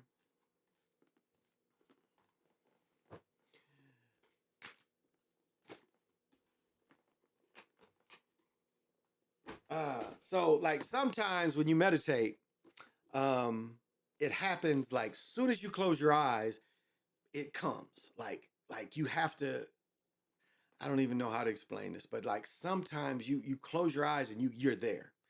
And it's like I closed my eyes and one of these beautiful sisters from this book was there. One of these sisters was there. Very beautiful. And I was like really concentrating on her. And I was like, wow, okay. I was like, man, am I about to hit the czar? And sure enough, the czar opened up. And the czar is not the astral zone. It's not, it is different. It is something that seems stronger than that stuff. It seems like it's its own. And to show you how high I was vibrating, I looked at my heartbeat when I was meditating. Now, when I work out, my heartbeat is generally, I've got my heartbeat up to 200, well, 199 when I'm playing pickleball, working out. Generally, my heartbeat is around 60 to 80. And don't you know, when I was meditating and I was into the czar, my shit was like 53. And what happens when you meditate, your body becomes so efficient. Even if you leave your body, your body really turns into a machine. I mean, the deeper you get into meditation, the more efficient your breathing, your heartbeat. I mean, my heart was beating at a stress-free level. And I'm in shape. You know, I'm in shape. I can go shoot some baskets. I can go play pickleball. And you see how I drink beer. I work out every day. I'm on this motherfucker or I'm playing pickleball. If I don't play pickleball, I get a couple miles on that motherfucker. And I go out there and work my rope to work my arms, lift weights. But yeah, I hit a vibration the other day that was, it was with them. They opened this shit up for me. And it did, you know, because when I saw her, I was like, oh, who are you? And then the shit just like, I was like, oh, okay. This is the czar. This ain't the normal stuff. So I was able to hit the vibration. And Gip up in Pennsylvania, you tell me, you talk shit about them. I've been saying this for months. Because the brother down in down in Costa Rica, he talks favorable about them. Now you still talk shit about the Tibetans, and I agree. No one can be like Buddha. That ain't enlightenment. You know, to be like Buddha, you got to be like yourself. And reincarnation, you don't want to do it again. Why would you want to gain all the knowledge and then die and fucking have to do it again? That's not enlightenment. That is putting you in a circle. You know, that is saying, well, you know what? This fake shit, you need to do it again. That's not enlightenment. I agree that. But there's ways, there's even further parts than enlightenment, and to truly be like the Buddha.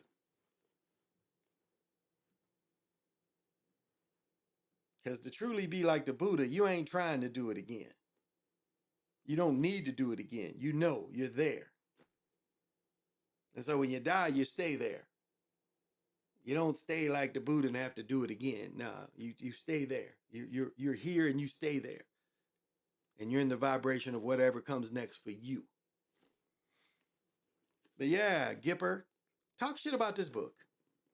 I want you to get this book. I'll send it to you. If you ain't got one, I'll send it to you. And you talk shit about this book. See what happens to you. Just see. There's a lot of European college students, University of Wisconsin, read this book. But spiritual people,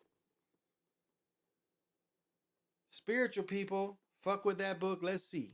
Talk shit about that book and see who visits you and see if it's pleasant for you. And I ain't got to send it to you. They'll do it. You read the book. They check who's reads. If you're spiritual, they check out who's spiritual to read the book, not just a student taking a class, answering some basic no. Spiritual people that get into that shit and they let you in it, because I think that is beyond a lot of this shit. So, well, I'm gonna go to bed, y'all. I've been talking too long. Setting businesses and buying land in Africa. Well, there's not a lot of natural resources in China, and there's not a lot of natural resources in Africa. The one thing you got to understand about Richard Nixon, we weren't doing any business with China until Nixon. As I said as a child, everything said made in Japan because we rebuilt up Japan. Datsun, Mitsubishi. Remember, the Zeros was Mitsubishi. They was Howard Hughes' design, but they was Mitsubishis. And we destroyed that company and we rebuilt it. We rebuilt it up. In the 50s and the 60s and the 70s, all the junk came from China, or excuse me, Japan. And all of a sudden, because of Richard Nixon, all the junk comes from China now. And China's able to build these cities where 200-300 people live in a city built for 50,000-60,000 people. Now, that's probably propaganda, but people forget how rural China is. And it doesn't appear like a lot of natural resources. So one thing about Africans is they've always sold out themselves. Again, the biggest slavers of Africans was Africans. I got to pull this book up, The History of World Slavery.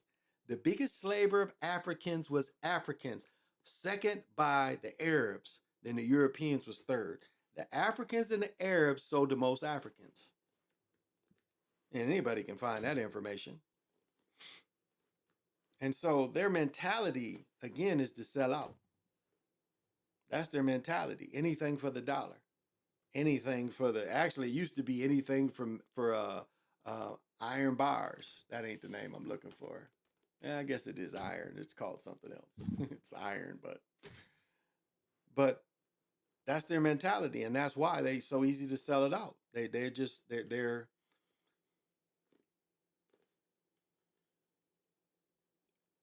their leadership sells out easy in Africa. I mean, historically. I mean, who was when Ali Frazier, that dude that paid him each $5 million? Look at all the money he stole from that country, and that's what we have a history of in Africa. It seems like they're easy people to corrupt and sell their people out. So it's the individuals selling these resources, and the country that has no say. The people have no say. So the people elect these military leaders and these political leaders that sell them out. And that's been the history of Africa. They've always done that. It's like if a few can get rich, they say, fuck everybody else, fuck the land. And that's the mentality of the African. If I can wear the name brand, I mean, they niggas. The Africans is niggas. They probably more niggas than we are. Because they want to wear the name brand, but that's what they're about. They're about militarily taking over and then selling out to get as much as this individual can get. Now, there's a few pockets that are for the people, but overall, it's about what individuals can get. That's the come up over there. That's their mentality, is if I can come up, I'm going to get all I can get, fuck the rest of these people. And that's the African mentality. They ain't united. There ain't no united Africa. That ain't even the name. But it's these individual countries that when the people get on top, they sell out to the highest bidder. So that's why China is easily in there, because they have more natural resources and they're cheaper because the people sell out cheap. I will never understand why melanated people would believe in the same religion, Christianity, as the people who oppose them. That's a good point. Africans throughout the centuries have always been the black folks who are the first to be sellouts. Yeah. I mean, again, this book, the history lead, that's the word I was looking for. Lead, because, shells was the currency, and then lead comes in there. And really, if you read the real history, you hate Africans more than you hate the slavers because they were the slavers, them and the Arabs. You get to hate them because you see that it's a lie. And then, America didn't need slaves because they already had slaves. But even like I was saying, like one thing that's true about, they were saying the way they teach in Florida and slavery, they don't want to teach you that for slavery had skills. They don't want to teach that. They don't want to teach that sharecropping existed before the Civil War. I mean, if you read the book 12 Years a Slave, he goes and works for himself all the time. So slavery is not the way they say it. It's not the Uncle Tom's Cabin, niggas getting beat all the time. It couldn't have been that. I got a book of slavery in New England in the 16th and 17th century. I think it's 17 up to the Revolutionary War. And you would be surprised the way they describe it. It is nothing like, it's nothing like Uncle Tom's Cabin. And it's hard for our people to understand that. They're like, well, slavery wasn't. No, it wasn't what they tell you. Again, I got pictures of my family from 1848. My great-great-grandfather, Josh Macon, was about my complexion, but his wife was dark, a dark woman.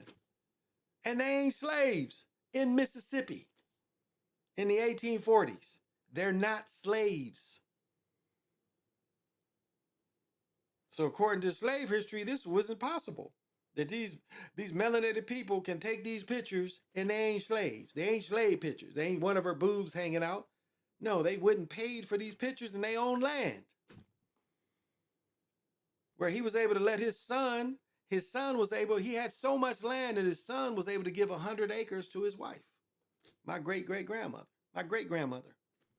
My great-grandfather had to give my great-grandmother, my great-grandfather, Robert Macon, had to give Vera Hunter's father, who was called, and he was a foundling, but he had to give him 100 acres to set up a school. And in Macon, Mississippi, it was a Macon school that lasted 50, 60 years. I don't think the school closed until the 60s. It was open around the 20s or 30s.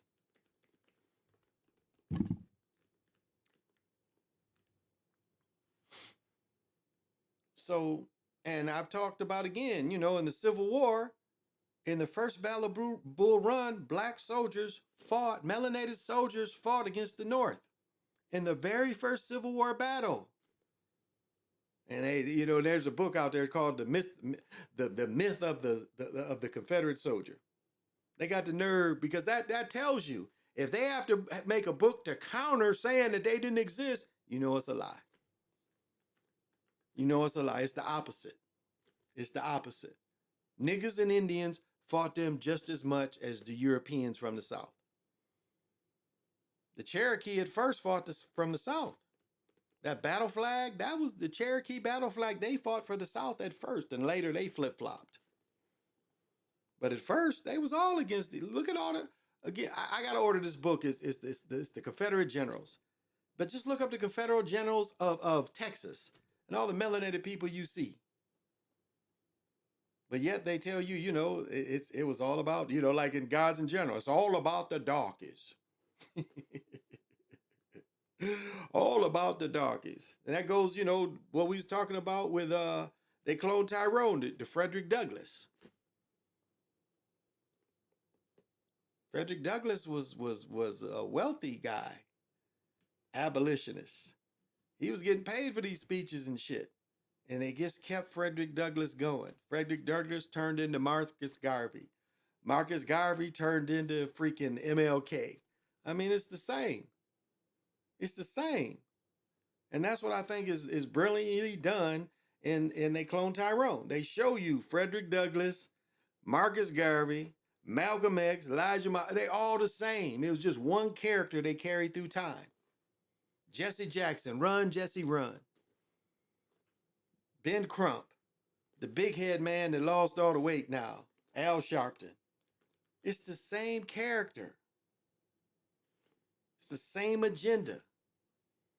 First it was Jesse. Every black thing, Jesse show up. But you see how Sharpton showed up, Crawley.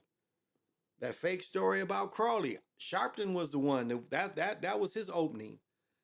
Trayvon Martin was where you first heard from Ben Crump. These government people, these ain't for us. They government people. And I'll say something that the Gipper says, they can't quit. Because Jesse Jackson may have Alzheimer's, but they was pushing his ass across that bridge in Alabama. They had his ass led around up here, Floyd, when they did the Floyd conviction, when Chauvin got convicted. You can't quit. Doesn't matter Jesse has Alzheimer's. Jesse got to be there. And that just shows you, the beast wants you. You think about it. No one listens to Jesse Jackson but a certain group of voting people. So that's why Jesse Jackson got to be there. Because people still see Jesse because people still vote. And like wherever Jesse says vote, even though he's out of his mind.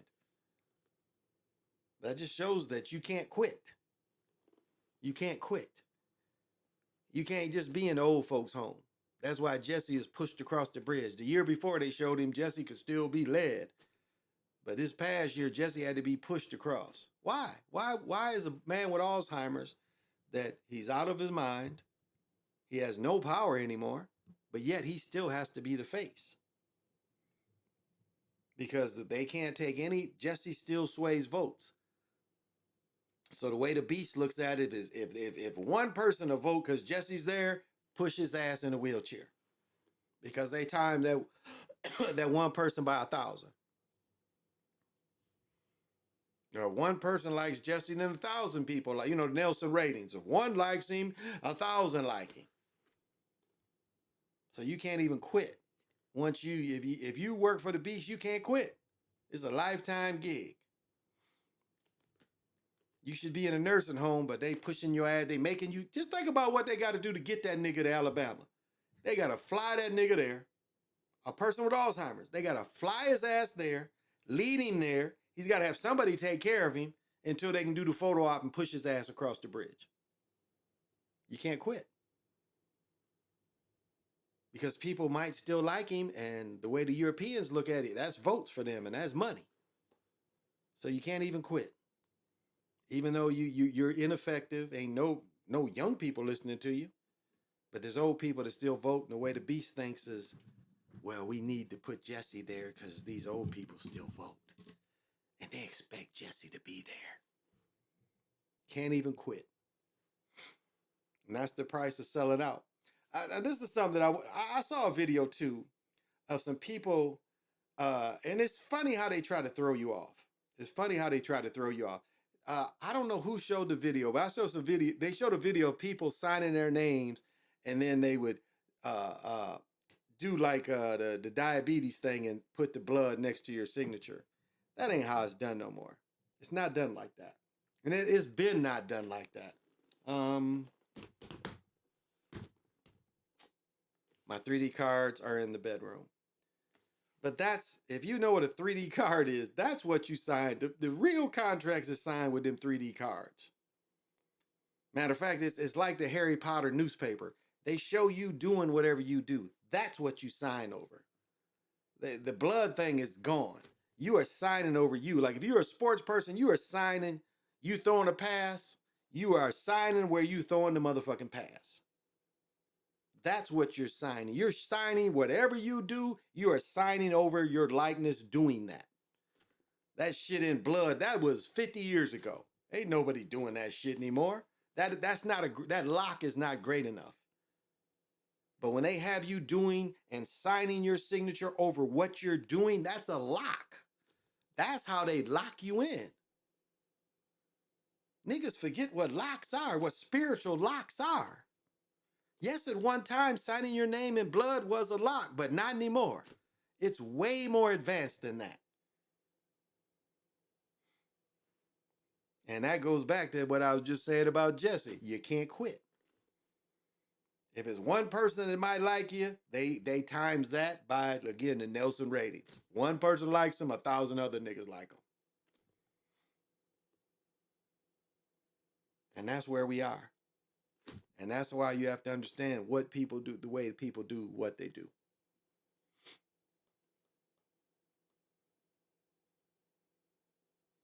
And I don't have a background in entertainment business, but I study. And my entertainment went far as college football would take me. But I've met a lot of motherfucking people. In 62 years, I've met a lot of people. And I've done a lot of research. And the shit gets out. Where it's not really a secret. That's the beast. The beast, you know, the beast does hide in the shadow, but the beast loves to brag.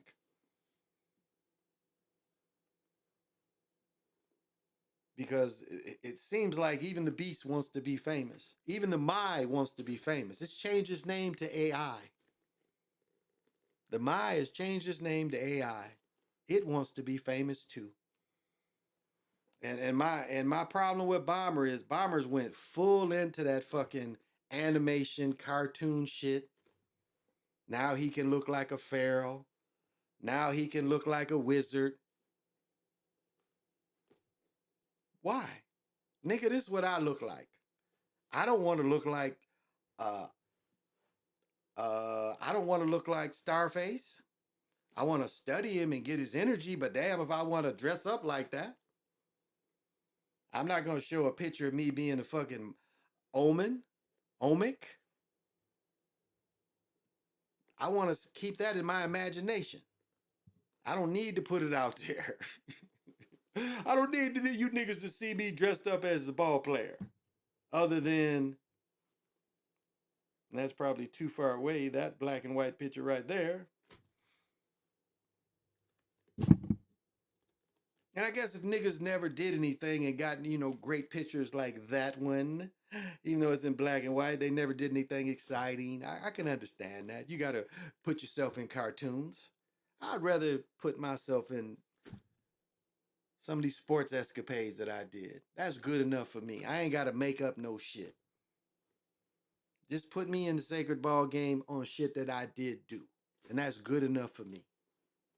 Not no shit that I wish I was a wizard and I wish I was a pharaoh and so I got to do a cartoon image of me. What's that do for you? And then the nigga wants you to pay for that shit. My friend, she sent me some shit. It's a way people, I can make this for you. You know, people tried to make it for you. They'll make the cartoon for you to send you and you pay them. Because it's like your imagination ain't enough. You know, you can't, you know, you should just pay. If you want that cartoon shit, you just pay for it to make your own cartoons. But now it's a hustle with people. Well, you know, I can make a cartoon of you looking like, you know, whatever. They want your imagination. That's why you don't even want to fuck with that. Because the machine is trying to get your imagination. Because this is why we know we got them. Despite the machine being with us all the time, the beast being us all the time, it ain't enough. It's still coming after us. It still wants more. So that's the good thing for us. It feels uneasy. These politicians feel uneasy. And the beast is weakened. And so if I can only spark one person, and we don't fight the beast. We ain't got to fight the beast. And I know, you know, my spewing about Europeans and stuff, I don't want to fight Europeans. Because that's what they love to do. They love to fight. There's other ways to go beyond them, especially spiritual. Melanated people are the most spiritual people on earth. I mean, Ancestors Production Online said one thing that is a fact. The most Christians on earth is melanated people in Africa. Because people forget Christianity in its true form comes from Africa. You know, some of you, well, the Middle East, that shit is all Africa. All melanated lands. And so they thought they were converting something to worship them, but what they're really giving them is their own religion back. And they didn't anticipate that. Because even though the European came up with it as a way to worship them, the people in Africa found a way to worship something that's their image and not the Borgia. And they didn't anticipate that.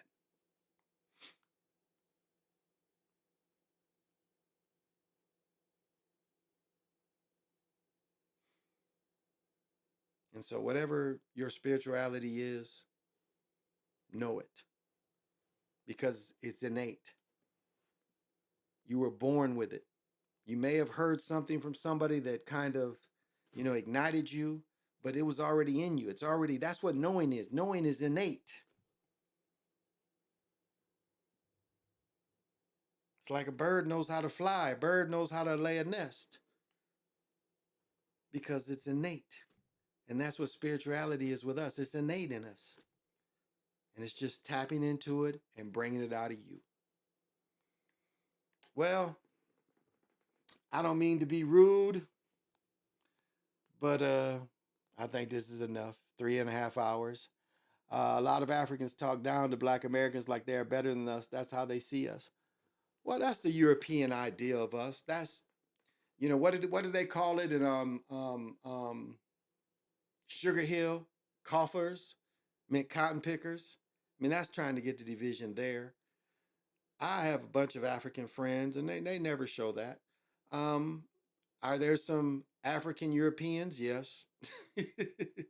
And I mean the mentality of Europeans? Yes. There's some brainwashed Africans, but the ones I know is all cool. My cousin's husband, he's not, but for the most part, the Somalians don't look down on us. And there's a lot of Somalians here. So I don't know. I think that's probably a regional thing.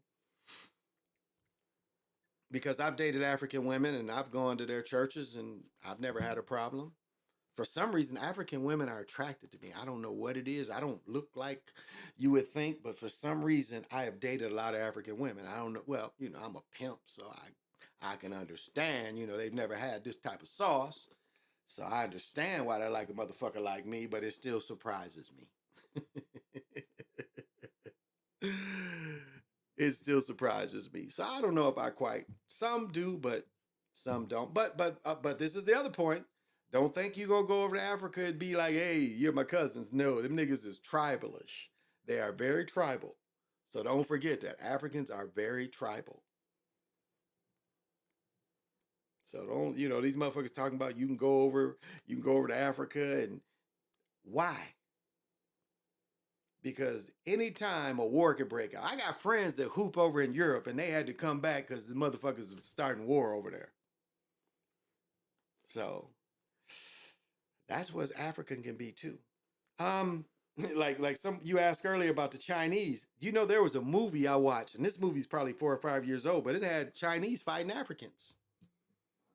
And it had Chinese in slow motion, but they was fucking Africans up. It's like the Chinese Navy was fucking Africans. It was fucking the pirates up, and then they went on land, they was fucking Africans up. Chinese people fighting Africans.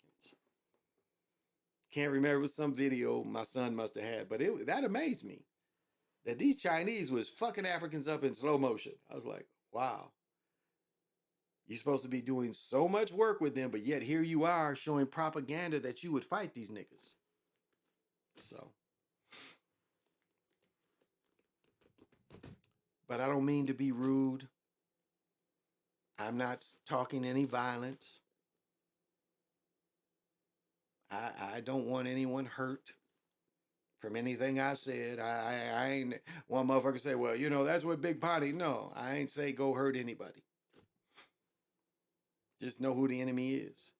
The enemy ain't each other. And you even have to look at, the violence in Chicago, the King Von shit, is they all being paid to do that. To keep that going, that you kill somebody because they from the different area and they done made a song about you. That's propaganda. That's all propaganda. And that's got to be government backed, government related. Why do you think all of a sudden they get so many likes and so many hits and so many whatever?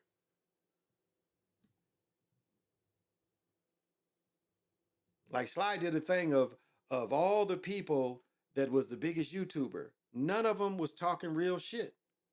All the YouTubers that make a lot of money don't talk real shit. Not even Joe Rogan. He worked for them peoples. So how real can he really be? He worked for them peoples. So how real can he be? So you see why they want him to be their flagship dude.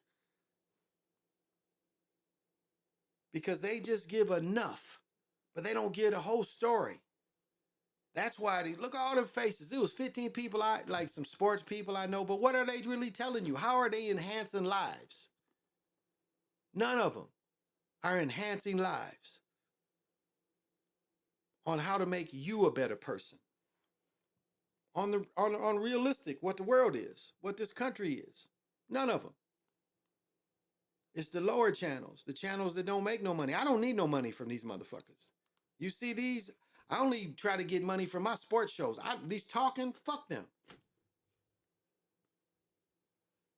I don't make money from me talking. You can see any of my videos unless the old ones. But last year, I think, I ain't been charging last 6 months. You can watch my shit for free, no commercials. Because when I come on this platform, fuck them. I mean, when people donate, that's cool, but I don't need you to donate. Nigga, I got everything. Like I said, I'm about to get married. We talk about like, what the fuck? We don't even need gifts and shit. We're getting married. We don't need gifts. We don't need money for the honeymoon. We don't need shit from nobody. Just come and join us and have fun. You want to give me a joint? That's great too.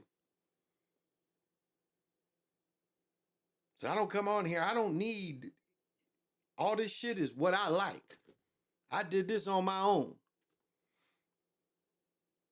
So I don't need to come begging. It's other niggas that had to beg niggas to get a computer. You know, my computer broke down and I really need you. My sons are in jail and, you know, nobody cares and I just need a little money to bail them out. And you supposed to be spiritual and one day you begging. You begging.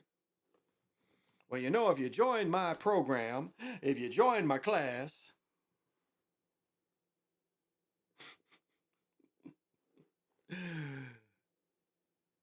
spiritual shit is free. Time to stand. Spiritual shit is free. You shouldn't be charging for spiritual shit. This is me and you connected mentally, and I don't want to charge you for that.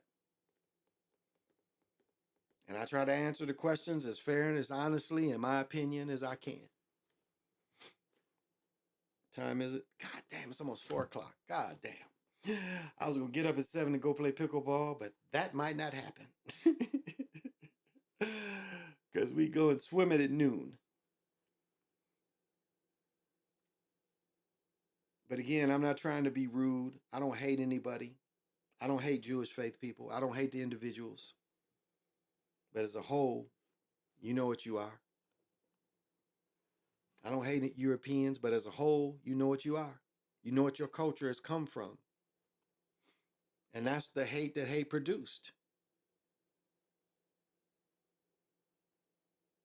They've made us hate them. Now, we don't necessarily have to act on the hate, and we don't hate everybody. But we hate the thing. We hate the beast. And they sit in front of the beast.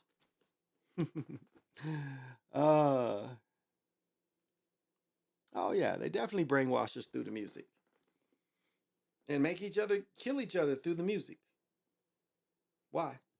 Again, you know, they sign these contracts so they know that it's going to come sooner or later. Because the price of fame is hell. And, you know, hip hop is the most dangerous, no, not hip hop. Rap is the most dangerous career for young black men, for the young melanated men. The Europeans don't seem like 6ix9ine. Nobody's killing him, are they? He can rainbow his ass around, but ain't nobody did really nothing to him. They say he got beat up in a thing. Isn't it funny? Brothers would get killed in something like that. Was that Duck dude got killed standing in the COVID line? If he got killed, now they're saying he's standing in the COVID line. They ran up on him because he's standing in line, COVID. You couldn't just go in the building. You got to stand in line. You don't see him killing the hip hop Europeans like that. 6ix9ine can tell on people. Vlad can set people up and ain't nothing happening to them. Isn't that funny? Ain't nobody mad at Vlad for the niggas he put in jail. So that just shows you. That's the nigga people should be mad at. Nobody should go on this show. And the people that do go on this show, you see, they all sellouts. John Sally smiling at that nigga. Dude who played Mike Tyson, Jamal White. What's his name? Agent Zero. Arenas. He's on there. So you see all these people work for the beast. Because you wouldn't even deal with a dude like that. Nobody would deal with a dude like that doesn't put niggas in jail. Because niggas is too stupid and just want to talk. Nobody should trust a dude like that. But yet you see other melanated people and you know they're sellouts. No question. No question.